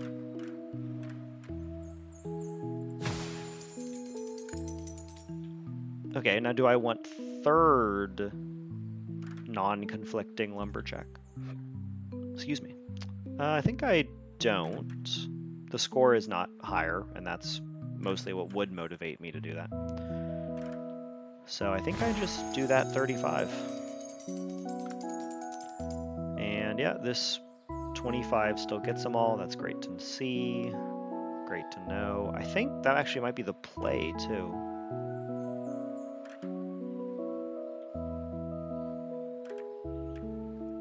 It does take up a fair amount of space up top here, but not an enormous amount, and I think it is a worthwhile cause. I might also... I could kill some of these flowers, which I was originally discussing. This does not seem to be killing this small flower, though. Like, even as I build over it, you see that small flower is not only not disappearing, but not, like, popping back in as it reappears. So I think I'm just not killing it for some reason. Don't know why, but it is what it is. I'm trying to leave enough space up here for maybe a plateau. Because I'm going to have all these masons along this cliff. I guess in service of that, I can be a little more precise. Okay, we do love a blossom. And actually, I can show you another cool trick here. So if you blossom and then unlock buildings with it, and then undo the blossom, you get to keep the buildings. Like, it does send you into negative, but you do get to unlock more buildings. Another fun little boon quirk we have figured out. That one was all snooze. 28-ish? 30-ish? Yeah, see, this kills the small flower. You can see it popping in and out. I guess I'm okay with that. 34, it's a good score, good placement. Then, in order to justify that, I need to go ahead and place some sand pittage. And then I could do this, which could just be my next play. I suppose at this point, I do want to get this down. And I would love for it to tag the statue. Now remember, the detection will begin there, but that still seems low enough to me. Probably not for over here, though.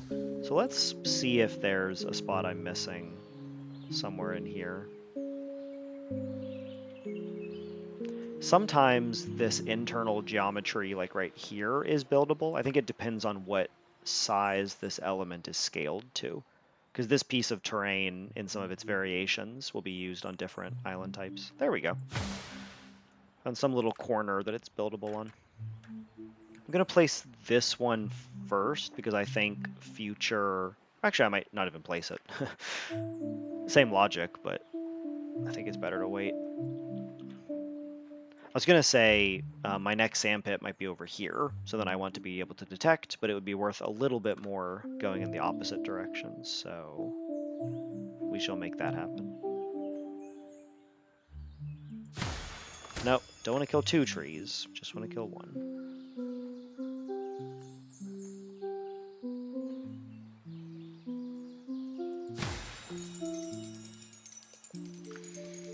And then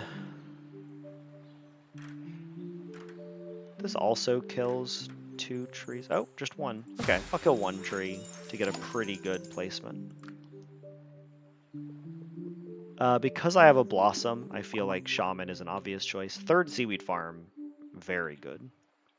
And I'm holding off on Blossom for more Vergers, but that might be a mistake, because I am gradually killing trees, so maybe it would have been better to just use it. I'm now going to use it again to unlock more buildings. You can just do that every time, as much as you want. I just undid the boon. You see I'm now at minus 62, but I'm able to take buildings.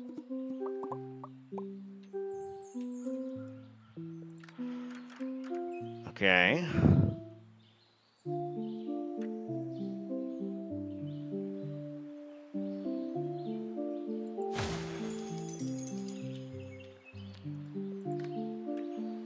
Now, how do I make these triples make sense? So, I can do a minus 6. I can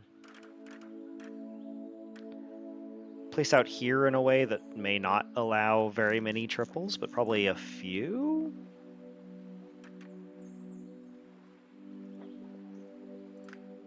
That seems more worthwhile. I feel a little pinched on points right now, so I don't want to take a negative if I can avoid it. Yeah, and this will get me not very many, but 2 or 3 triples and a bunch of doubles in either direction.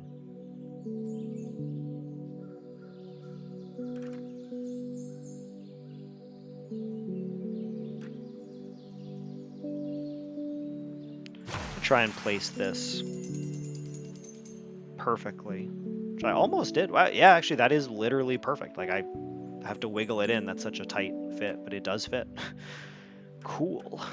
I guess the only exception is now will I be able to place a second triple, and it seems like no. So if I only unlocked 1 triple spot, that probably wasn't worth it. I guess let's... I really don't want to leave a big air gap there.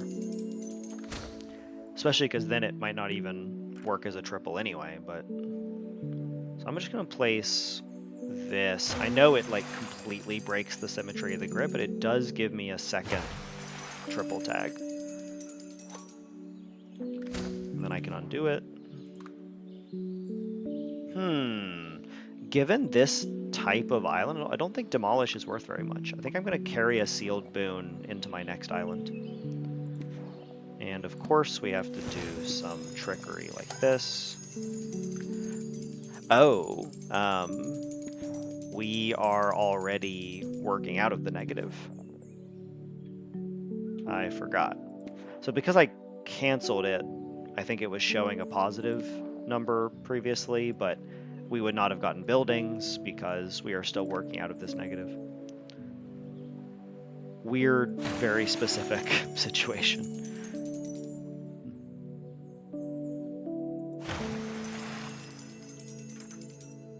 And yeah, this triple placement did not work out quite as well as I was hoping. Now I've just got this messy slurry of fields that I'm still trying to get doubles as much as possible, but it did not generate as much value as I was hoping.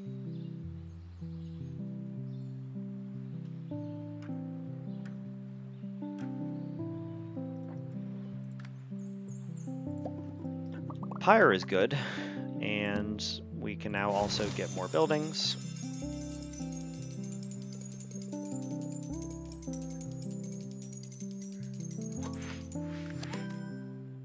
Buildings and boon.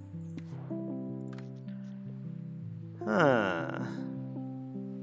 Wisp is weird on these islands. I don't think I can take Wisp. I mean, going through the fields, I guess, is fun. That's like 35 points already, but will Verdure be worth more than 35 points? I think so, especially given that I have a Blossom. So every tree that I successfully place is worth 2 additional points.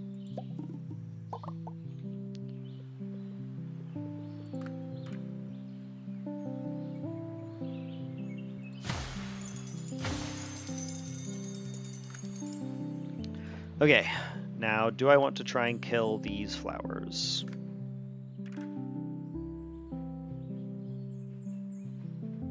Some of them are immortal for no reason that I can understand. And I think I start by just taking one of these 20s. It doesn't kill a tree, so pretty good there. I guess I just place these. Okay, how many trees can I get? That's only 3. That's 5 trees. 5 feels pretty... Oh. Okay, that's 4 trees and a flower, which is worse. It's 2 flowers. I can almost just like count the flowers to see how good a placement is. Looks like in this case it's 3 trees, 2 flowers.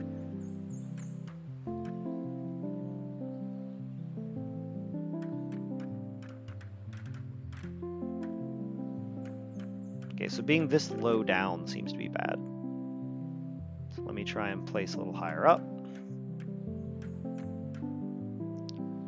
1, 2, 3, 4, 5 trees and 2 flowers. That's pretty good. Unless I see better, I'll take that as my first placement.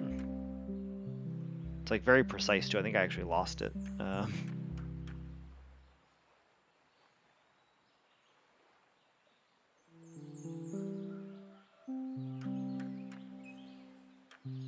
It's just you have to find these like very specific. Okay, there we go. 6 trees and a flower. So that's even 12 additional points on my Blossom. That's a lot more as well. Yeah, these have been great. Pleased that I waited on Blossom. It might now be time to do this, but if nothing else, it's time to get more buildings out of it.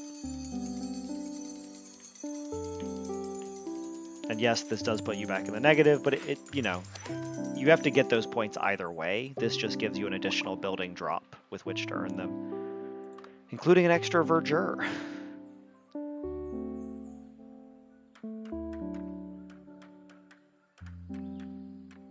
Okay, this seems pretty bad from a cursory scroll. Like I'm not getting very many trees out of it.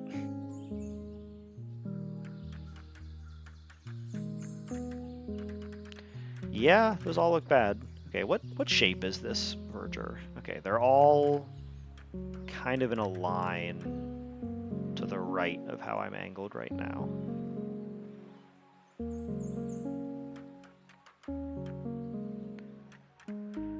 I don't think 2 trees is ever gonna be enough for me. I'd rather get the fish at that point. Now I can just tank that 1 flower and place this not for very much score, but for additional greenery. So this is 4 trees and a flower.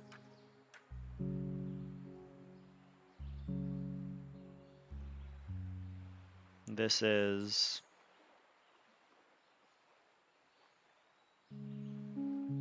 5 trees and a flower. Yeah, let's do that. So the trees in here are just extremely dense.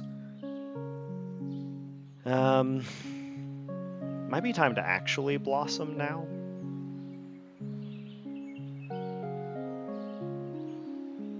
Don't know how much more verdure I'm gonna get, but so let me see if I can find a double placement around here.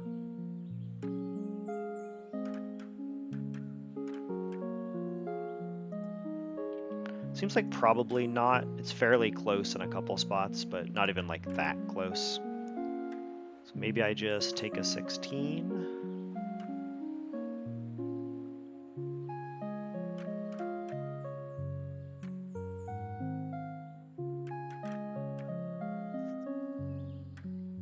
not seeing a 17 work out, unfortunately.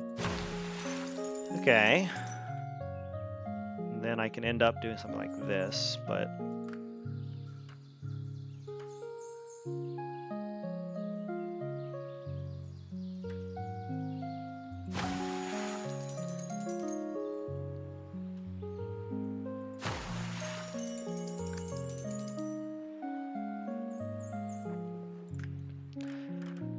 This island's going pretty well so far. I think I got good boons. 25...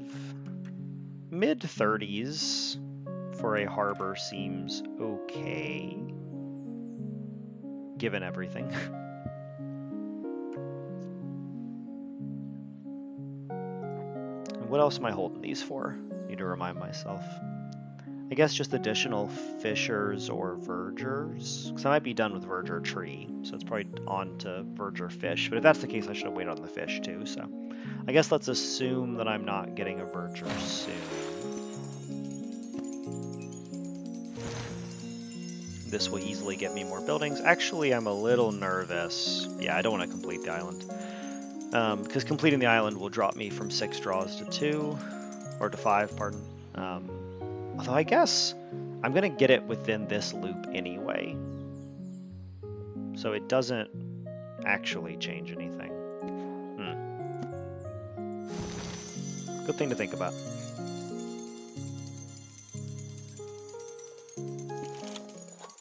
Yep. So now I've dropped to 5 draws, and I can undo.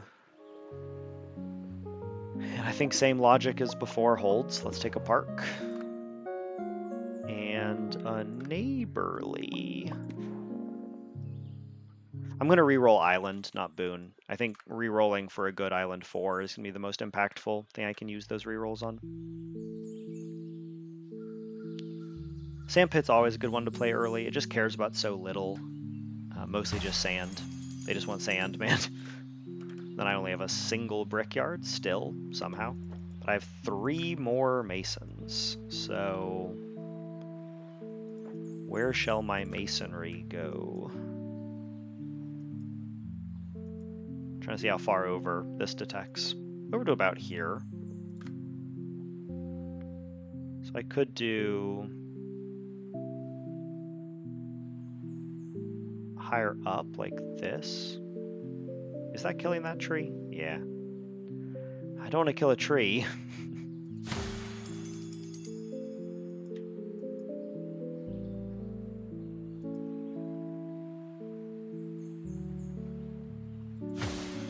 I know these placements may seem strange, but I'm still thinking about plateau.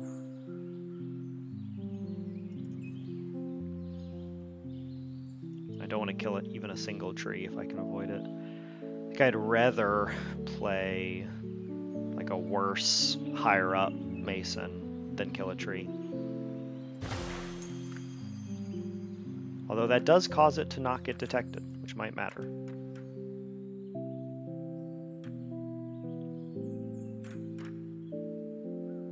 Oh, okay. There's a little bit of slid out spot along there that gets literally everything in detection. So that's cool to see. And then let's get a boon and some buildings. This trick with undoing the blossom over and over just gets you a lot of extra information ahead of time.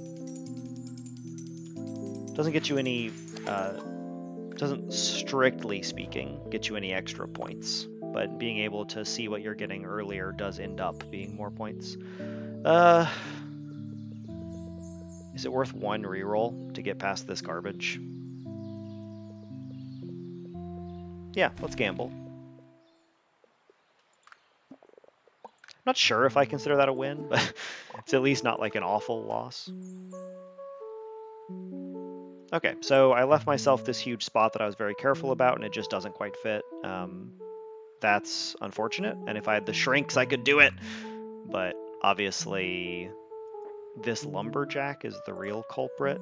The sawmills are actually fine. I would think I'd be able to hook around that maybe, but doesn't seem to be the case. Doesn't seem possible. So in light of that, I have to bulldoze some trees down here, but this isn't placeable because of that brickyard.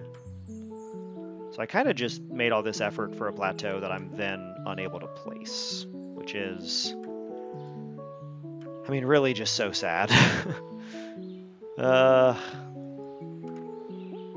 This is clipping into a million things. It's never gonna be placeable.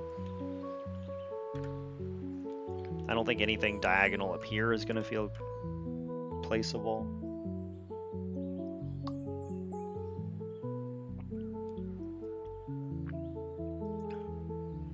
Honestly, disappointed in myself.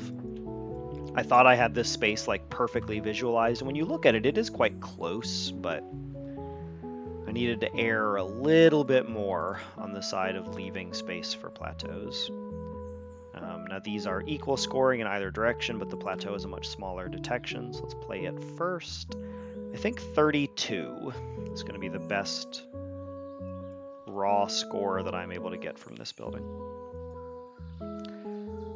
I am deeply disappointed in this turn of events, but it is what it is. And at least it creates some more space down here. Who knows what I'm going to do with it, but I guess I can think about maybe now I do wheat fields up here instead.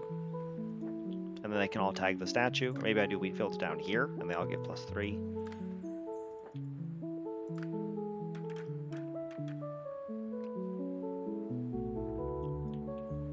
Yeah, let me go off with wheat. Let me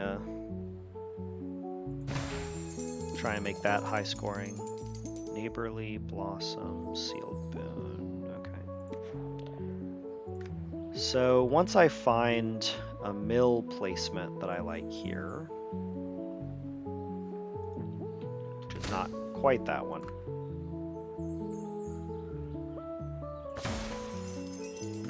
Well, one gap behind it, one gap on the side. That's pretty close. I could go a little tighter on the back here, but I think it's fine. So I can do a 20-point neighborly.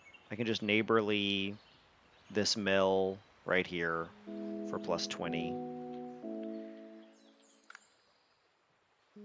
I don't think my lighthouses will need it. I have 6 shamans I gotta figure out at some point.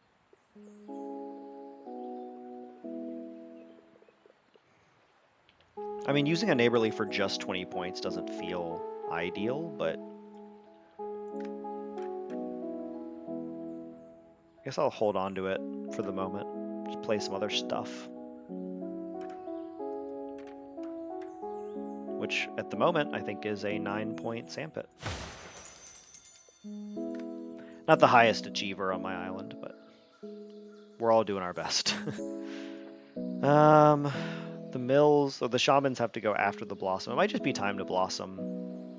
If I get another verdure, I can just make fish with it. This does mean I have to stop doing the blossom trick, but again, that doesn't actually give you points. It just gives you earlier access to boons and buildings, which is still valuable, but I could hold it for like one more loop. I could go ahead and lighthouse. Maybe I play my docks first. That's only wrong if I draw more fishers or vergers, really. I think I'm probably done with seaweed farms, at least for the moment. Let's try this. Place a couple of these and then use the blossom to unlock more buildings.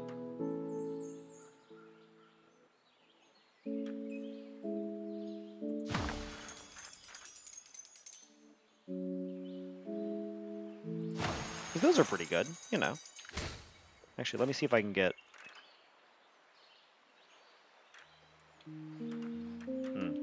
Trying to see if I could get both these fishers in on it, but it doesn't seem like it. And 20 is pretty darn good anyway, so we'll do that. And then concerned that this blossom will drop me a loop. I'm like actually kind of certain it will. But do I want to get 86 points? And again, I think it doesn't ultimately matter because by the time that I fill this score, I'm going to have hit this anyway. Yeah. This kind of consideration does matter with placing and undoing buildings. Like, for example, unlocking this boon, if that's your goal. Oh, wait. Okay, I think I actually canceled it in time. Whew. So I just barely get an extra 5 draw instead of 4. You can't undo from the boon screen. You'd be back on the building menu. I have 3 parks. Don't love either of these. Ah, Fisher.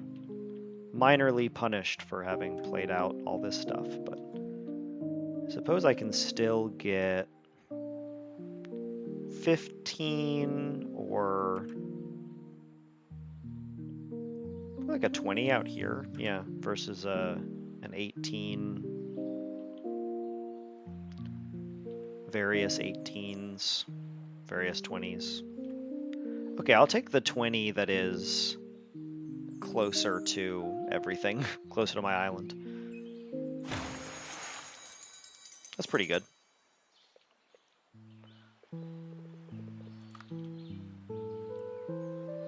And these are all bad, of course, but I do have 6 unplaced shamans, so those might end up mattering. Maybe both my neighborlies go on shamans. Or maybe I do mill and then neighborly on the 3rd mill. I need to see what this boon is, because that might help inform the decision as well.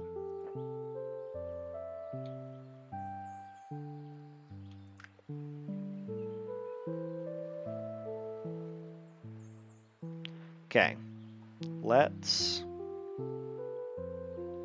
play an 83-point lighthouse? Sure, yeah. I feel good about that. I think sequencing of all of these water buildings is still an area that I'm trying to improve in my play. I think there's still... that's a little wrong. Okay, I think there's maybe some points that I'm leaving on the table in terms of not only like what order do I play them in, because that's just mathematically solvable essentially, but also when do you play them in relation to your other buildings. Okay, what if it doesn't detect the other direction? What if I can use the height advantage here? So if I play like a 78, then, okay, yeah, this is better. And then this will get me more buildings. And I can actually get the full value. Oh, I heard the noise there because I just completed a loop. I'm out of the negative now. Yeah, I'm not exactly sure how much to prioritize things like docks and harbors. Like, should I be holding them in the way that I tend to hold fields and mills? Okay, I get offered Wisp again. Now I have a lot more material to move it through just in the wheat fields. And then I can jump it into a pyre, and then into the other pyre, and then what hates pyres? Versus Precious is just going to be 1 point per building or tree. There are a lot of trees on this island. Currently drawing 4. I think this is actually fairly close. I'm going to take Precious, mostly because I don't want to think too much. I think this is probably not going to be like a record-setting run, but I am enjoying exploring this challenge, so I'm going to make the decision that keeps me a little saner as well. That is an important benefit.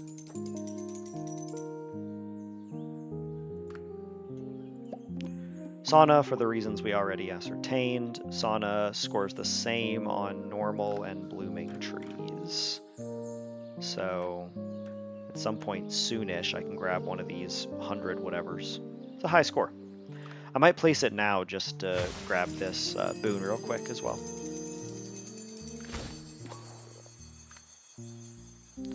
Okay, well, taking an extra reroll will almost certainly let me get a ley line next island, which does sound good. I have to like immediately open the sealed boons. I can't carry them forward, but that is still valuable. Versus the Wisp is 55 points just right there. So let's call it 80 points, maybe total, like as I manage to move it between a bunch of different things. I think getting a ley line is worth more than 80 points. No more boons here to reroll. It's kind of difficult.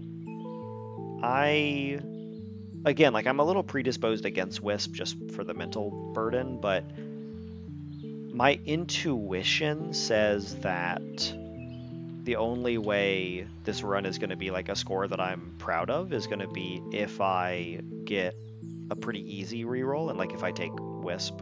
I could take reroll just to make the run likelier to get a decent score, but I think I want to aim for a really good score, even if it's out of reach. I will play as though attempting to be optimal, even if I cannot / am not. These parks are going to suck wherever I place them. Okay, now do I just blossom the trees?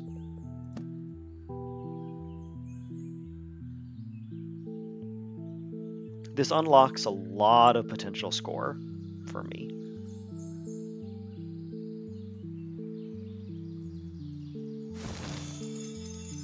I think let's do it. I'm not sure how many more trees I could have even fit in this area if I was really persnickety about it. I do guess it's better. I did just cancel the blossom. It's better to check and see if I get a verger in this building pack. And because I did not, I will now blossom for real. It's like a little finicky, but worth it to me.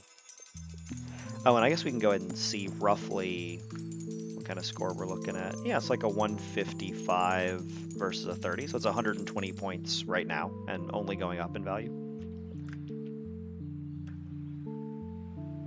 26 is quite good. 29 is even better. Love that. So whenever I do want to place these, they are very good. Yeah, I mean, I have 6 of these. I can also jump Wisp between them. So how do I get Wisp back out? I can go into Fortune Teller. I can go into Sauna. And then my huts can score off my Sauna. I might want to play the huts first, because they score off of shamans. So I can go Wisp into shamans, then into huts, and my shamans... I'm trying to see. I mean, I can just pick it up from a negative score from one of these masons, but I'm wondering if there's a way that I can jump it into the mason more artfully. I would need another mason to play, I suppose. So tower can pick it back up out of mason or park. Park scores on a lot of things. That could be a way to move the Wisp. So if I go through all of my wheat and then Wisp into a park, which will score off the fields, and then Wisp into a tower, which will score off the park, and then what cares about towers? Not much that I'm currently holding.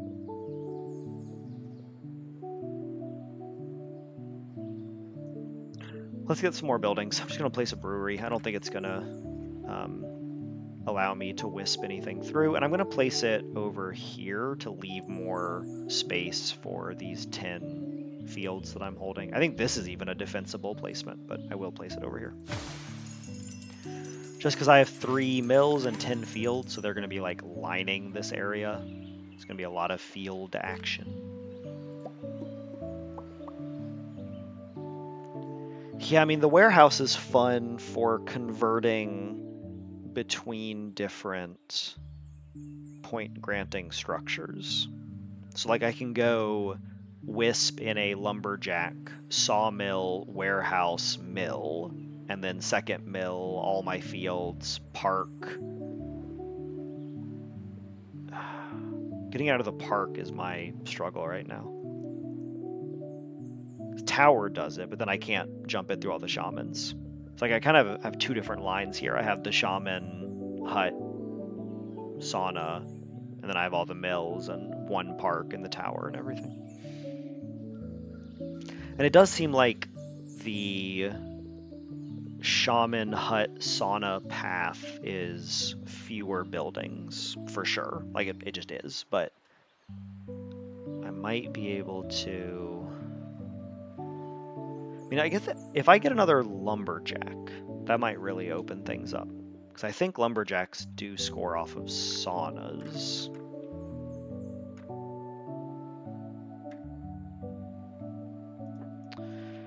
But kind of regardless of how I feel about it, I do have to make plays, regardless what my eventual plan is.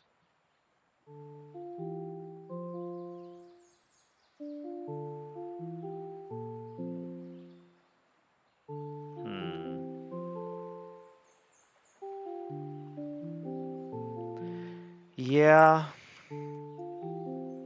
I don't want to get too tricky with it. I don't want to get so fancy with it that I end up reducing my total score. Because you can definitely, like, I could rush to play this warehouse earlier than I would otherwise be planning to in order to move the wisp through it and miss out on more than 5 points. So I think I'm going to place one shaman to get the points I need, and then I'll be able to see what my next buildings are. This does kill a tree, it looks like, but I'm just going to take my single highest score shaman wherever I can find it. And I'm not going to put Wisp into this. This might be a 5-point mistake if I end up wanting to move Wisp through all these. I mean, I guess, I know I'm really waffling on this, but this does feel significant.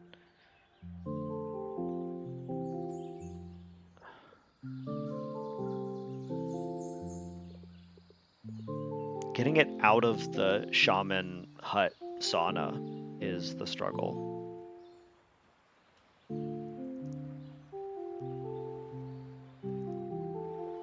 Very little that I have cares about any of that stuff.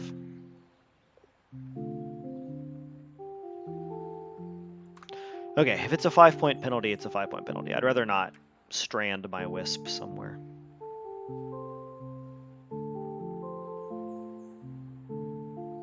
And I think it's important enough to get right, but not important enough for me to look it up. Because I could pause and go look at the documents we have about every single building that scores off everything else and their unlock sequence and stuff. But I think I'm just going to click the 101 and we'll figure out the rest from there. Can't forget the 2 neighborlies. Actually, do I think 101 is worth score multiplier? Huh.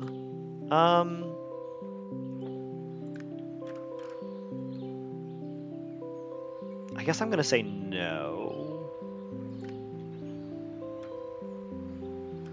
I also know there's 103 that I saw that one time, but I'm only willing to spend so long bumping around for it. I say before immediately finding it. Yeah, this is just a very compact wooded area. I really committed a lot of vergers here, so I'm glad that it's paying off. Yeah, I mean, Fortune Teller being 114 points already is nice. It scores off Shamans.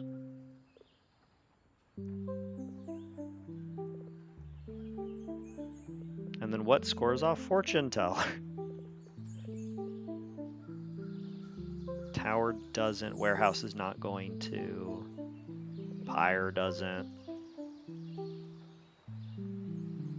Park doesn't. It's disappointing.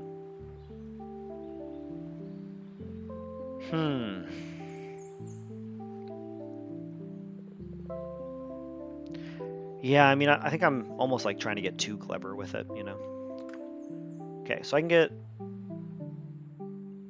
They're worth 4 points each if I play the shamans, plus they're still drawing me buildings. I feel so weird not wisping through 10 buildings, but I think this is already demonstrably more, and I don't think I'd be able to get wisp back out.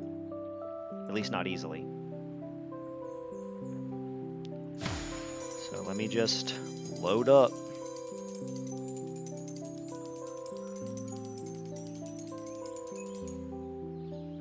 And these are worth 4 points on each on the fortune teller. So even though I might need to place 2 of them to unlock buildings, that is still very much worth it because they are worth a little bit more placed than they are held, because each building is worth 3 points when held. And I may not be able to tag all of these with the fortune teller, but I'll get a few. I mean, right now I'm getting all of them. Okay.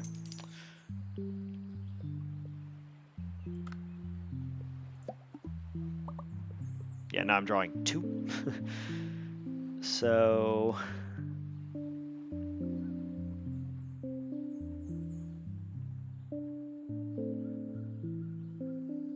this does not solve my issue at all. Not even a little bit helpful. I guess I place 46, and then the next 2 get neighborlied.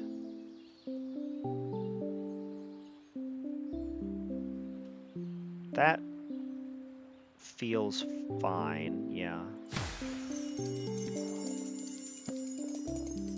Hate seeing that wisp unplay, but at least I'm thinking about it. I've just decided not to play it.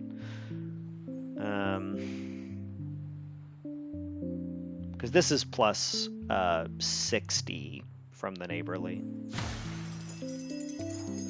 Minus 15 each.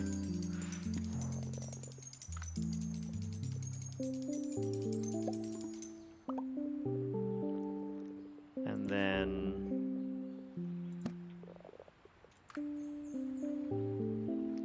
I saw an 89, 85, 89 low ground, 83, 93. Okay. That'll draw me 2 new buildings, and then I can place this excellent structure. I think terraces can be worth much more. Okay, so now I suppose I can place a pyre, because it's worth, what, 6 points on the fortune teller? Yeah.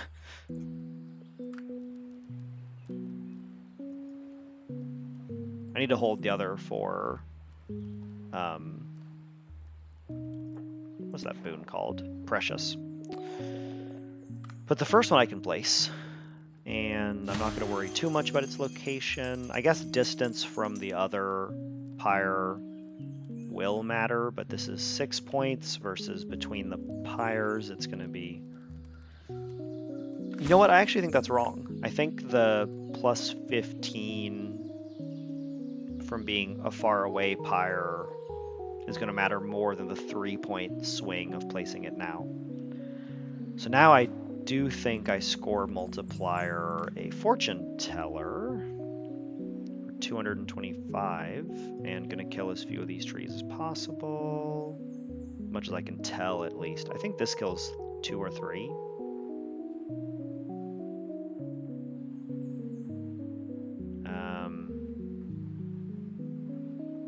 Wait for that second tree to pop in behind me. There we go.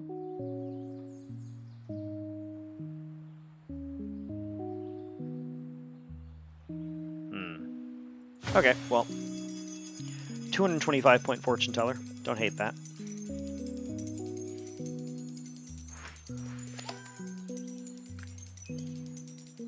Guild Hall's fun. We're at 1 draw. The Guild Hall is the ideal building to use for point inversion, because especially with like a range increase or a score multiplier, especially if you have a temple pit, you can put it in where it's going to tag like 90 buildings and they're all going to be negative.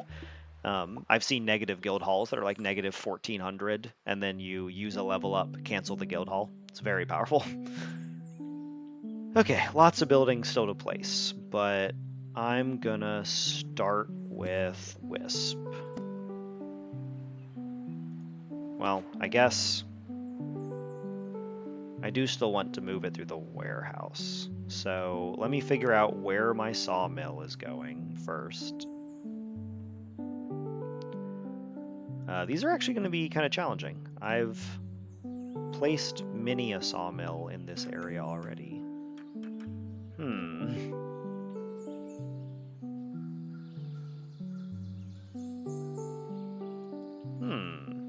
Okay. Maybe right there. And if that's the case,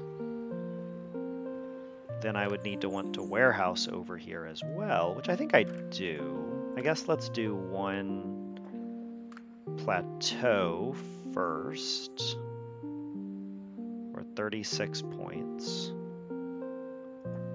And I can't wisp into the plateau and then into the terrace, because then there's so little that gets it back out. I mean, I guess my second terrace would, and then I could jump it into a pyre, but what pulls it out of the pyre? Guildhall. Guildhall can extract wisp from anything, I suppose. Hadn't really thought about that. Interesting side benefit of the Guildhall. Better wisp control.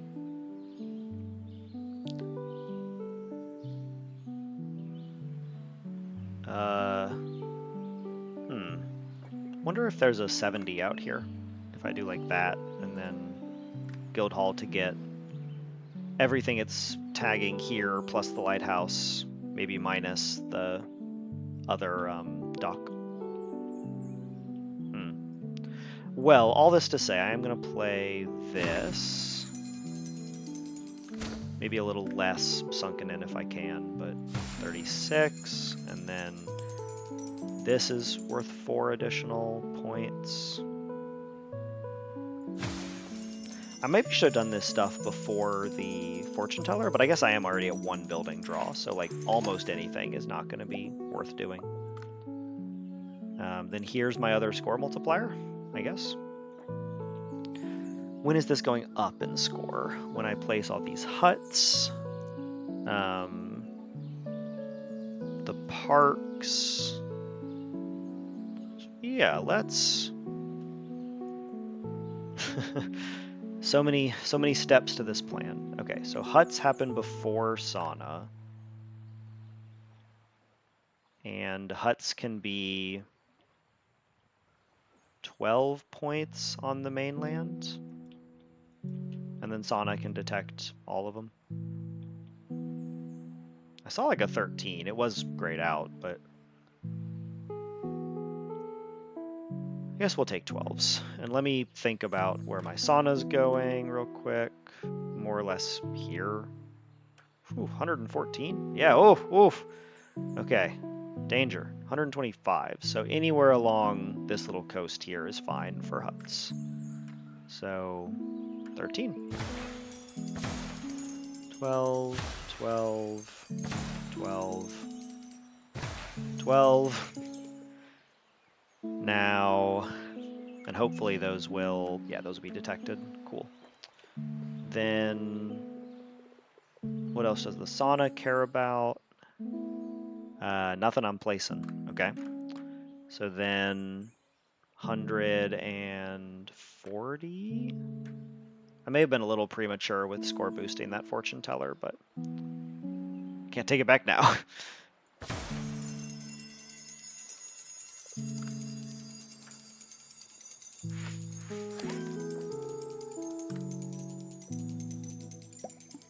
Just has to be Hermitage, right? And then, wow, maybe I can terrace over here in a way that doesn't kill a ton of trees.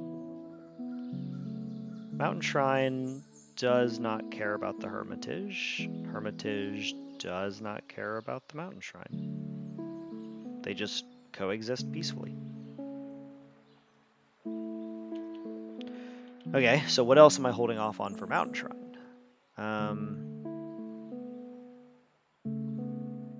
Looks like nothing but parks. So now we have to figure out how many parks I can place optimally without killing trees.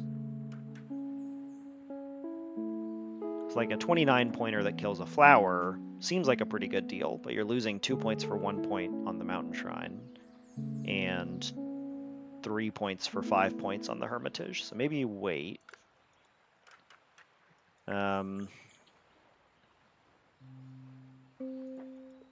Yeah, I guess let's just see if there's any parks that don't kill stuff. 'Cause, like, this one doesn't actually kill anything. And, I mean, taking out one flower is, like, the absolute minimal impact that I can have. I guess it's still not worth doing, but it feels like it's a right on the edge sort of case.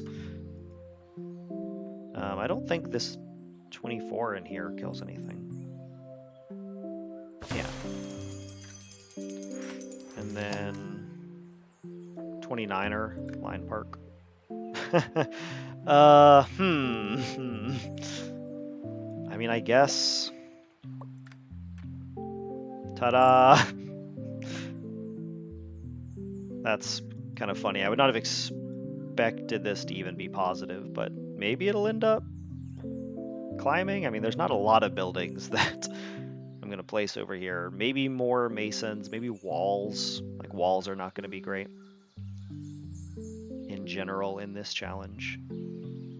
Okay, parks. That's what I was doing. So line park here for 29 that kills nothing.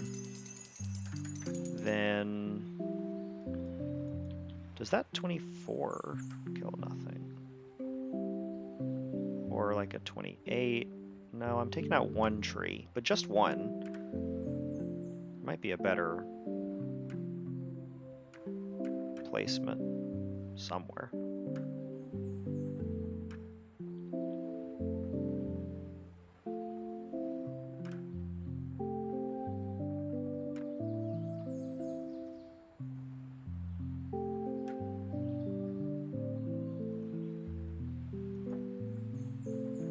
That's really close. It's really close to killing nothing. I think it does kill... Oh, no. I think this 28 doesn't take out anything. Yeah, I'm not seeing anything spawn back in as I delete it, so we'll take it. And remember, we are doing this to get 1 point each on the Mountain Shrine. 1.6 points, really, since we're going to score multiplier it. And that 27 doesn't kill anything.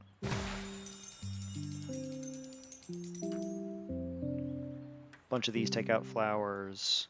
At some point, though, it's not worth taking the non-destructive scores, because even with the destruction, the destructive scores are going to be worth it. It's like this 33 that takes out a tree. That's still, or takes out 2 trees, still 33 points. So that one might be intruding into my wheat field abilities. Speaking of, this obviously intrudes into them, so maybe...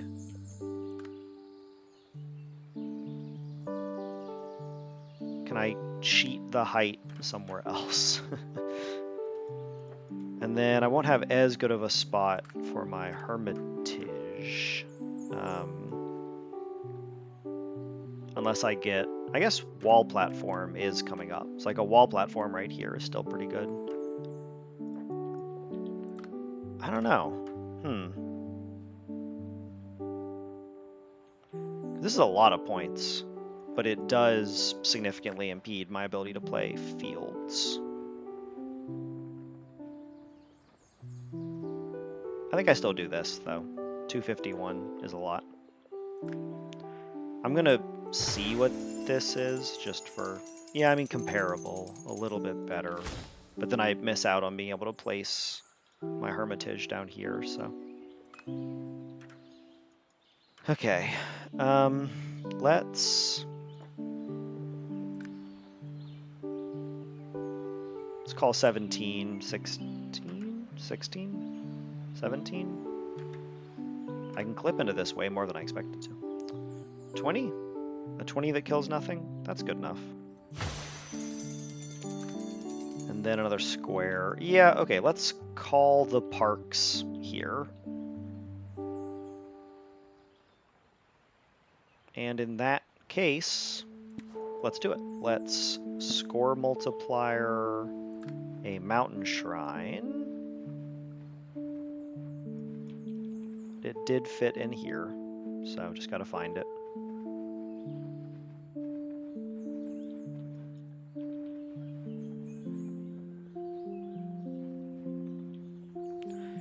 for 403 points. That feels okay to me. Wall. Okay.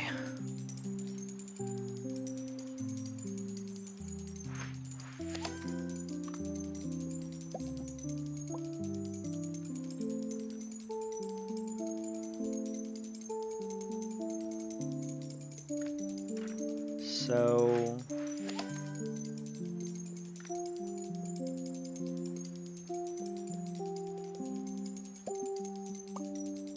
yeah, a lot of buildings. We get it. Okay, cool. Now I mean, obviously this is going to be better than that fortune teller I placed. There is something to be said for points early being worth more, but I still think I messed up there with my score multiplier usage. All right, time to finally get Wisp deployed. So I can't place Wisp inside this. Oh, okay.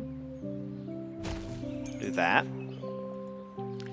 And then from there, jump the dude into this.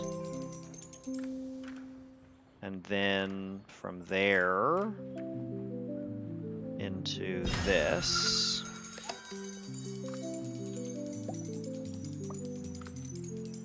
Bad shape. And then from there into this. And now through all of these.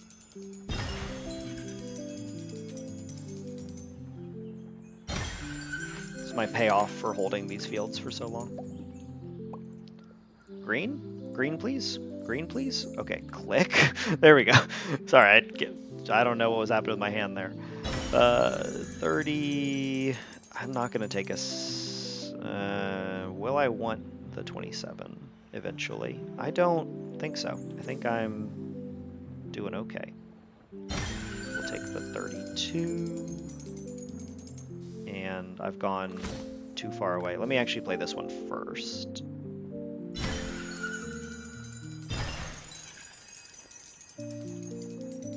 These are great scores. I mean, obviously, but...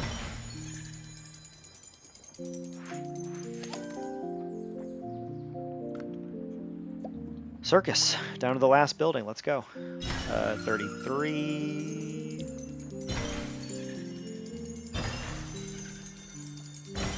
Getting a lot of movement on this Wisp. And now I'm going to start getting random buildings.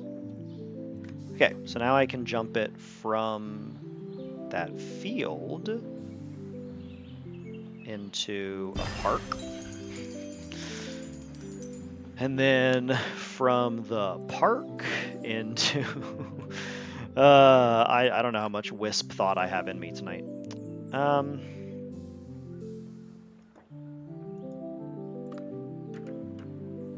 I guess let's go ahead and...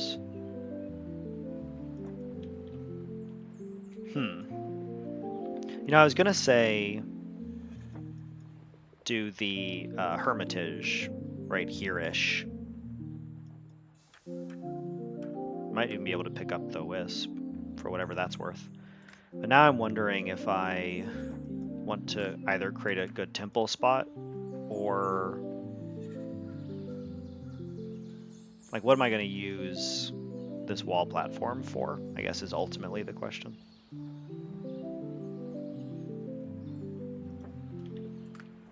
So if I play it...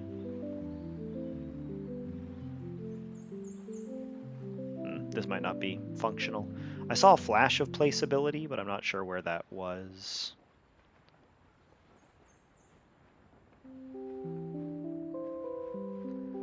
Not ideal. A lot of these placements are not ideal. Okay.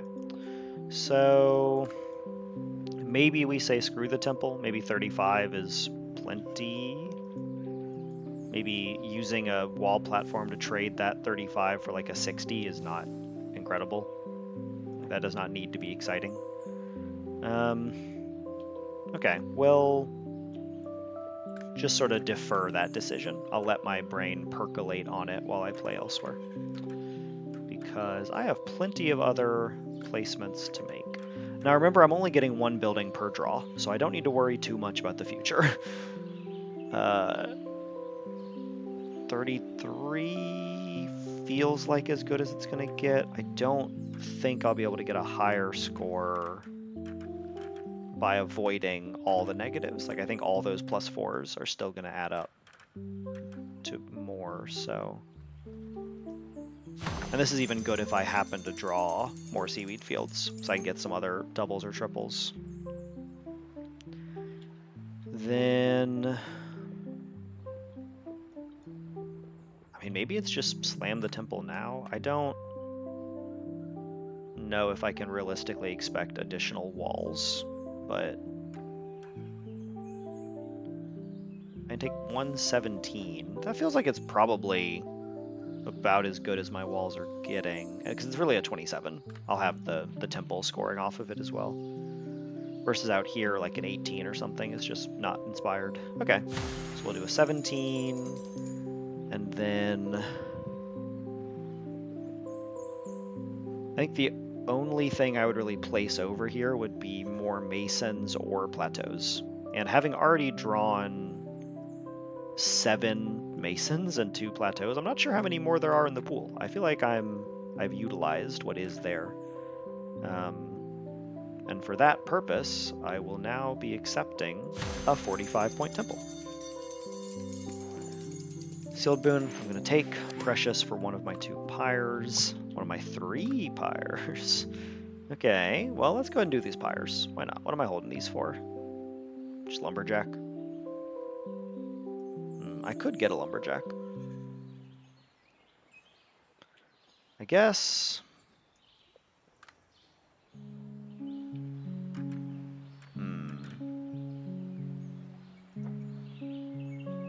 What can I do with Wisp? Can I do anything with Wisp?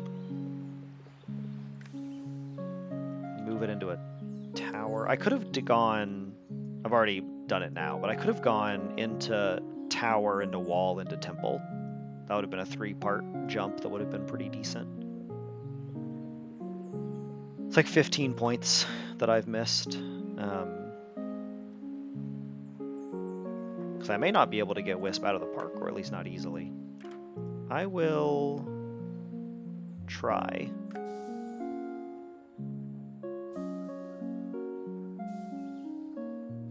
Looking at like different weird placement scores and trying to decide, like, do I do something like this? Do I use the terrace? The terrace feels valuable as an ability to create space kind of anywhere, versus the wall platform, which, although it is green, which is good, is a little more locationally limited. I mean, that's like, yeah, 200 points feels really good to me.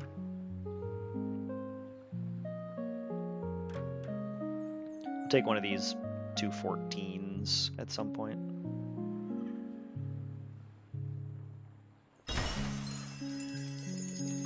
Wisp jumps over into him. Could jump back into a park, certainly. Can I get a similar score? Yeah, okay. 213, and then this is like a 68-point park. That feels really powerful. Like, obviously it moves Wisp again, which may or may not be good, but I think it's good. And another plateau. Immediately punished for my temple. Hate to see it.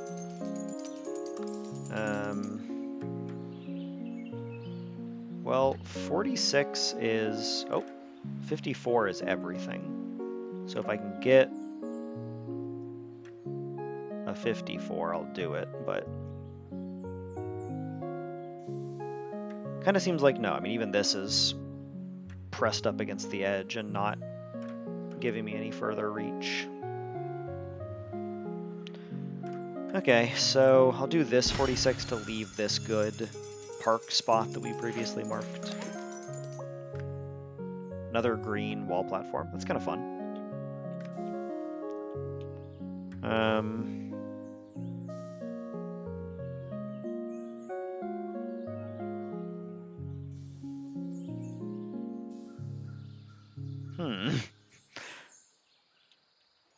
49. I think I was thinking about a weird 60 out here. I don't know if this is gonna stay, but I'm pondering. Oh, adding this was actually bad in that case, but I think I'm fine with that. Okay, so there's like a 52 out here that does take a structure. I wonder if I could do it just with, I mean, multiple 50s. That's already pretty cool. What could I add to this? I guess the fountain? I could do a 12-point fountain out here. I can definitely do a pyre. Let's leave that. That seems like I might play on it, and it didn't. I know that I just said let's leave it and then deleted it, but I was checking to see if it killed any fish. Okay. That feels relevant. 52. Okay. Do the 26, and then maximum reach away 31, and then my precious one can be like out here or something.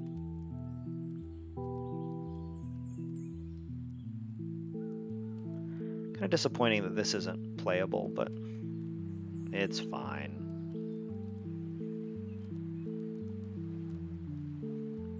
Just difficult to establish line of sight.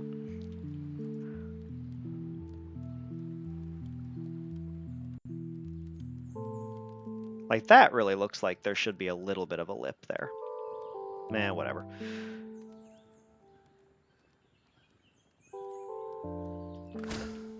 Okay, what if I... This might be drastically overthinking it, but... So, 144, 160... Okay, so something like here is actually quite good. And then from here... Where do I want the linkage to be? Because I can go low. Get a 30 pointer versus over here I had like a 31. Okay, yeah, I think playing down here will allow this to get a minus on it, which is like Galaxy Brain.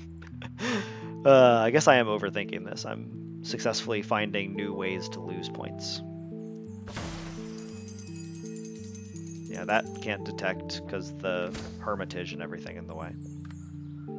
It's just difficult to make this line of sight work.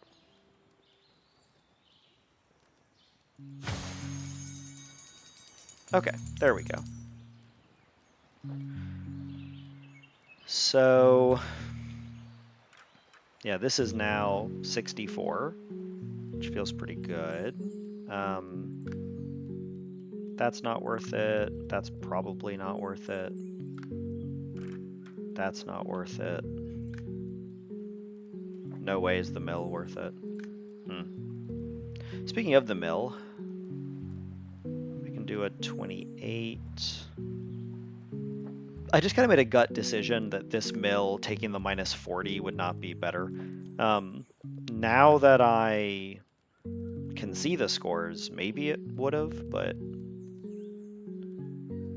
So I can get a 35 or a 40 taking all the minuses.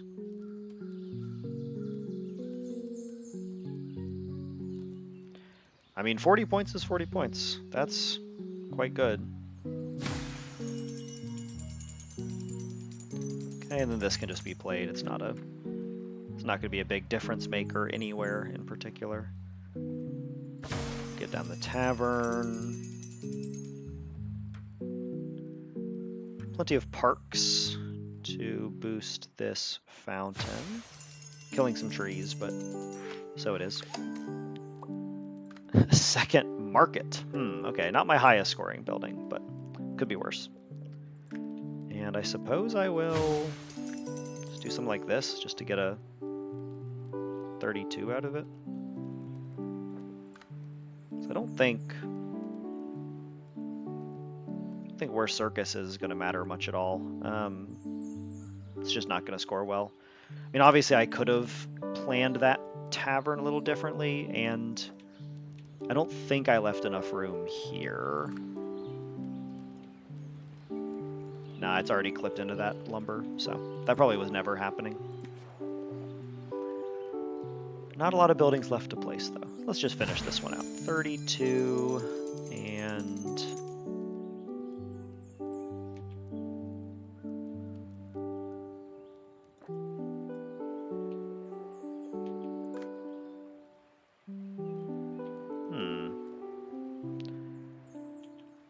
Not a lot of good scores.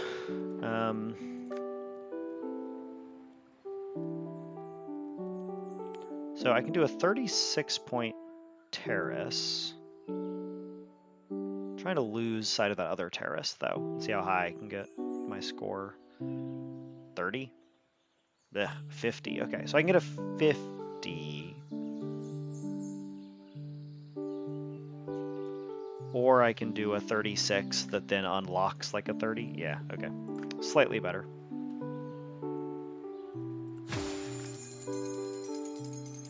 Which unlocks a 20. So they're actually even closer than I thought. So I don't think any of this is going to be better. Like, that's not even placeable. Not, the market will not be placeable, I should say.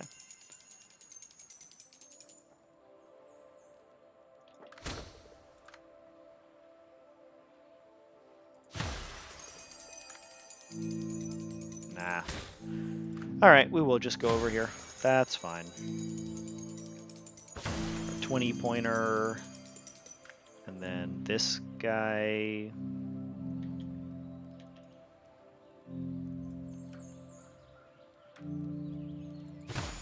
For a 28.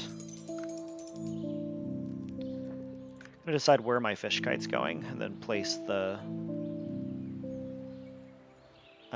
circus within that. So I saw a 55, yeah.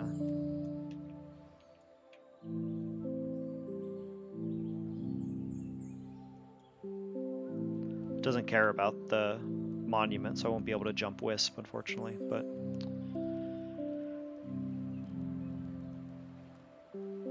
Okay, 55 right here.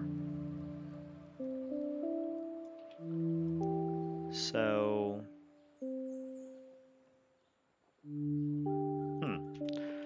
Not a lot of options.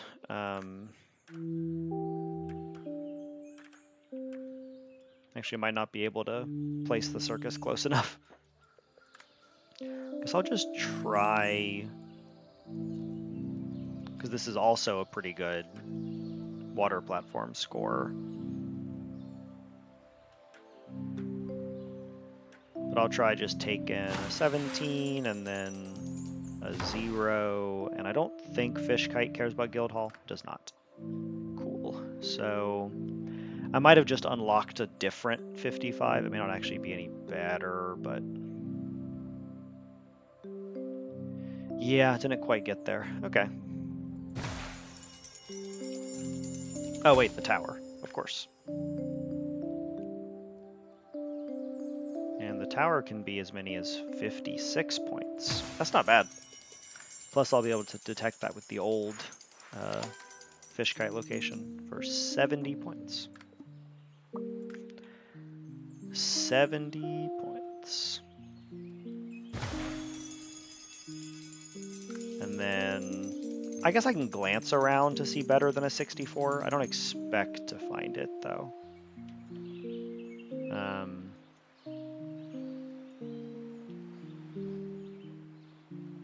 No, that's not bad. Just having a 60 out here. I guess with more planning, this might have been a superior spot. I just kind of went with the first good spot I saw, but... Oh, okay, wow. Glad I looked around. This is just much better. So, 110? 110 still? Yeah, I think... It is interesting how having a lower number of buildings and also like a less consolidated city improves your natural guild halls. Because like there's no big city cluster for me to need to avoid or for me to build my other stuff close to. So yeah, we'll take 114. I still think this was fine because that's actually like reasonably far triangulation from my other pyres, but water platform's not ideal. We can get a 20, 21, 29. I like that a little bit more. And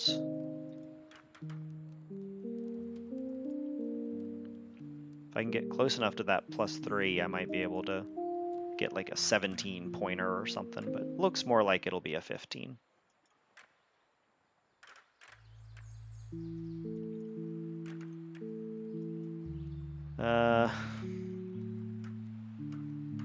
Yeah, this is just not able to clip in far enough. Okay, we'll take a 15. And then, actually, you know what? I'm not going to place that yet. It's only 1 point on the Precious Pyre, and I might get a building that I care about being able to place. Oh, did I block line of sight with the tower or something?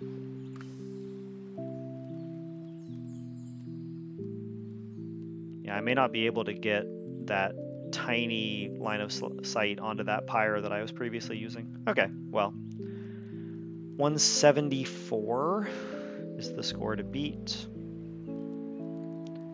And I have beaten it, 175. I'll look around a little more, but it looks like there's a few 175s, but that appears to be close to my theoretical limit. 176 points, and I did grab the Wisp, of course, because it was precious. And I can place a 16 pointer over here, depending on what I draw.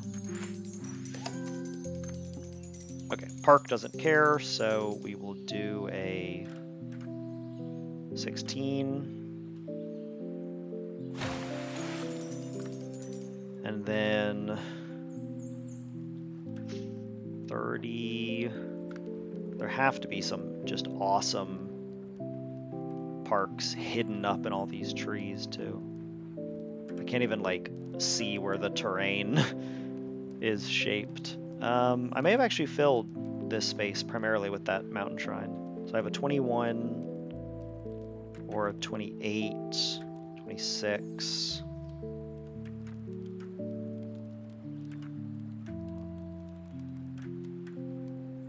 $27. Okay. $29. Okay. $30. Yeah. 30 is good enough for me. We have one sealed boon and a few rerolls as we go on from a 20,000 points on this side. I think we got about 10k. So let's see what our between island score is. That one didn't go too badly.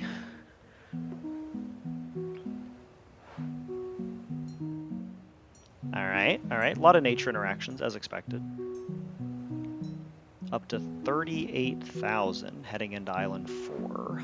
4 of 5, but you only get end island points on 4. Okay, so now we risk it all for the ley line. Okay, I don't like Sacred Rocks. Okay, Blossom Desert is okay, but okay, that did not go well. But that's okay. So I think Temperate is better than Tundra, but I do think Wisp is better than Duplicate, but not by like a massive margin. The problem with Tundra is if it's one of the like really rocky, broken up islands, you just can't get almost anything going. Like you don't have any fields, so you only have the larger harvester buildings. And the larger harvester buildings can't be placed in as many spots if you get the like broken up stone variety tundra. So I guess I'll just take the Sacred Rocks. I think not getting a ley line there further dooms this high score attempt, but if nothing else, it will be fun, and I am learning. These challenges are really interesting. Oh yeah, I'm familiar with this island generation in general. 3 Sacred Rocks over there, 1 over here, lots of trees, lots of clutter too, just like a lot of material, lots of stone all around. But I think this island will need to be on another day. I've been playing for about 3 hours now, and I can tell myself starting to slow down. It's getting late here. I do want to say again, I know that it's been a long time since I posted a video. That probably will not change. Simply put, my life is kind of busy and I have a lot of priorities besides Islanders. I am, however, still like tinkering with the game and thinking about it, and occasionally I'll play a couple islands. I am going to do another high score run once all the technique and boon technology research settles down. So more videos are coming, just they will not be quick, and that's just kind of the truth of it. I don't want to set unrealistic expectations. I will say again, if you want more Islanders content, Snooze is an excellent account to follow. I linked him in my previous video, and I'll link him again, but it's Snooze, Snuzz, I believe. Snooze, yeah, that sounds right. And he is also an excellent high score player, almost certainly better than me. He's very technical in his play. So I recommend watching his videos, and there's a few other folks who are making an occasional video. I would love for Islanders New Shores to get some more traction. So if you are competing for high scores as well, even if you're not like, cracking the top 5 or 10 or whatever, people do still want to hear from you. There is certainly demand for this game. I guess we can look at our current status for manufactory leaderboard position, 21st. And we still have all of Island 4 and then all of Island 5 to play. I am 50,000 points behind Snooze, so I don't know if I'll be able to quite catch up. But I will certainly do my best, and in the future I will record myself playing more of these challenges as well, in addition to playing the actual main game itself. But hope that you all enjoyed this video. I'll record Island 4 and 5 when I get around to them, and there will be a part 2 of this Manufactory challenge. But have a nice night. Thank you for watching. See you here next time.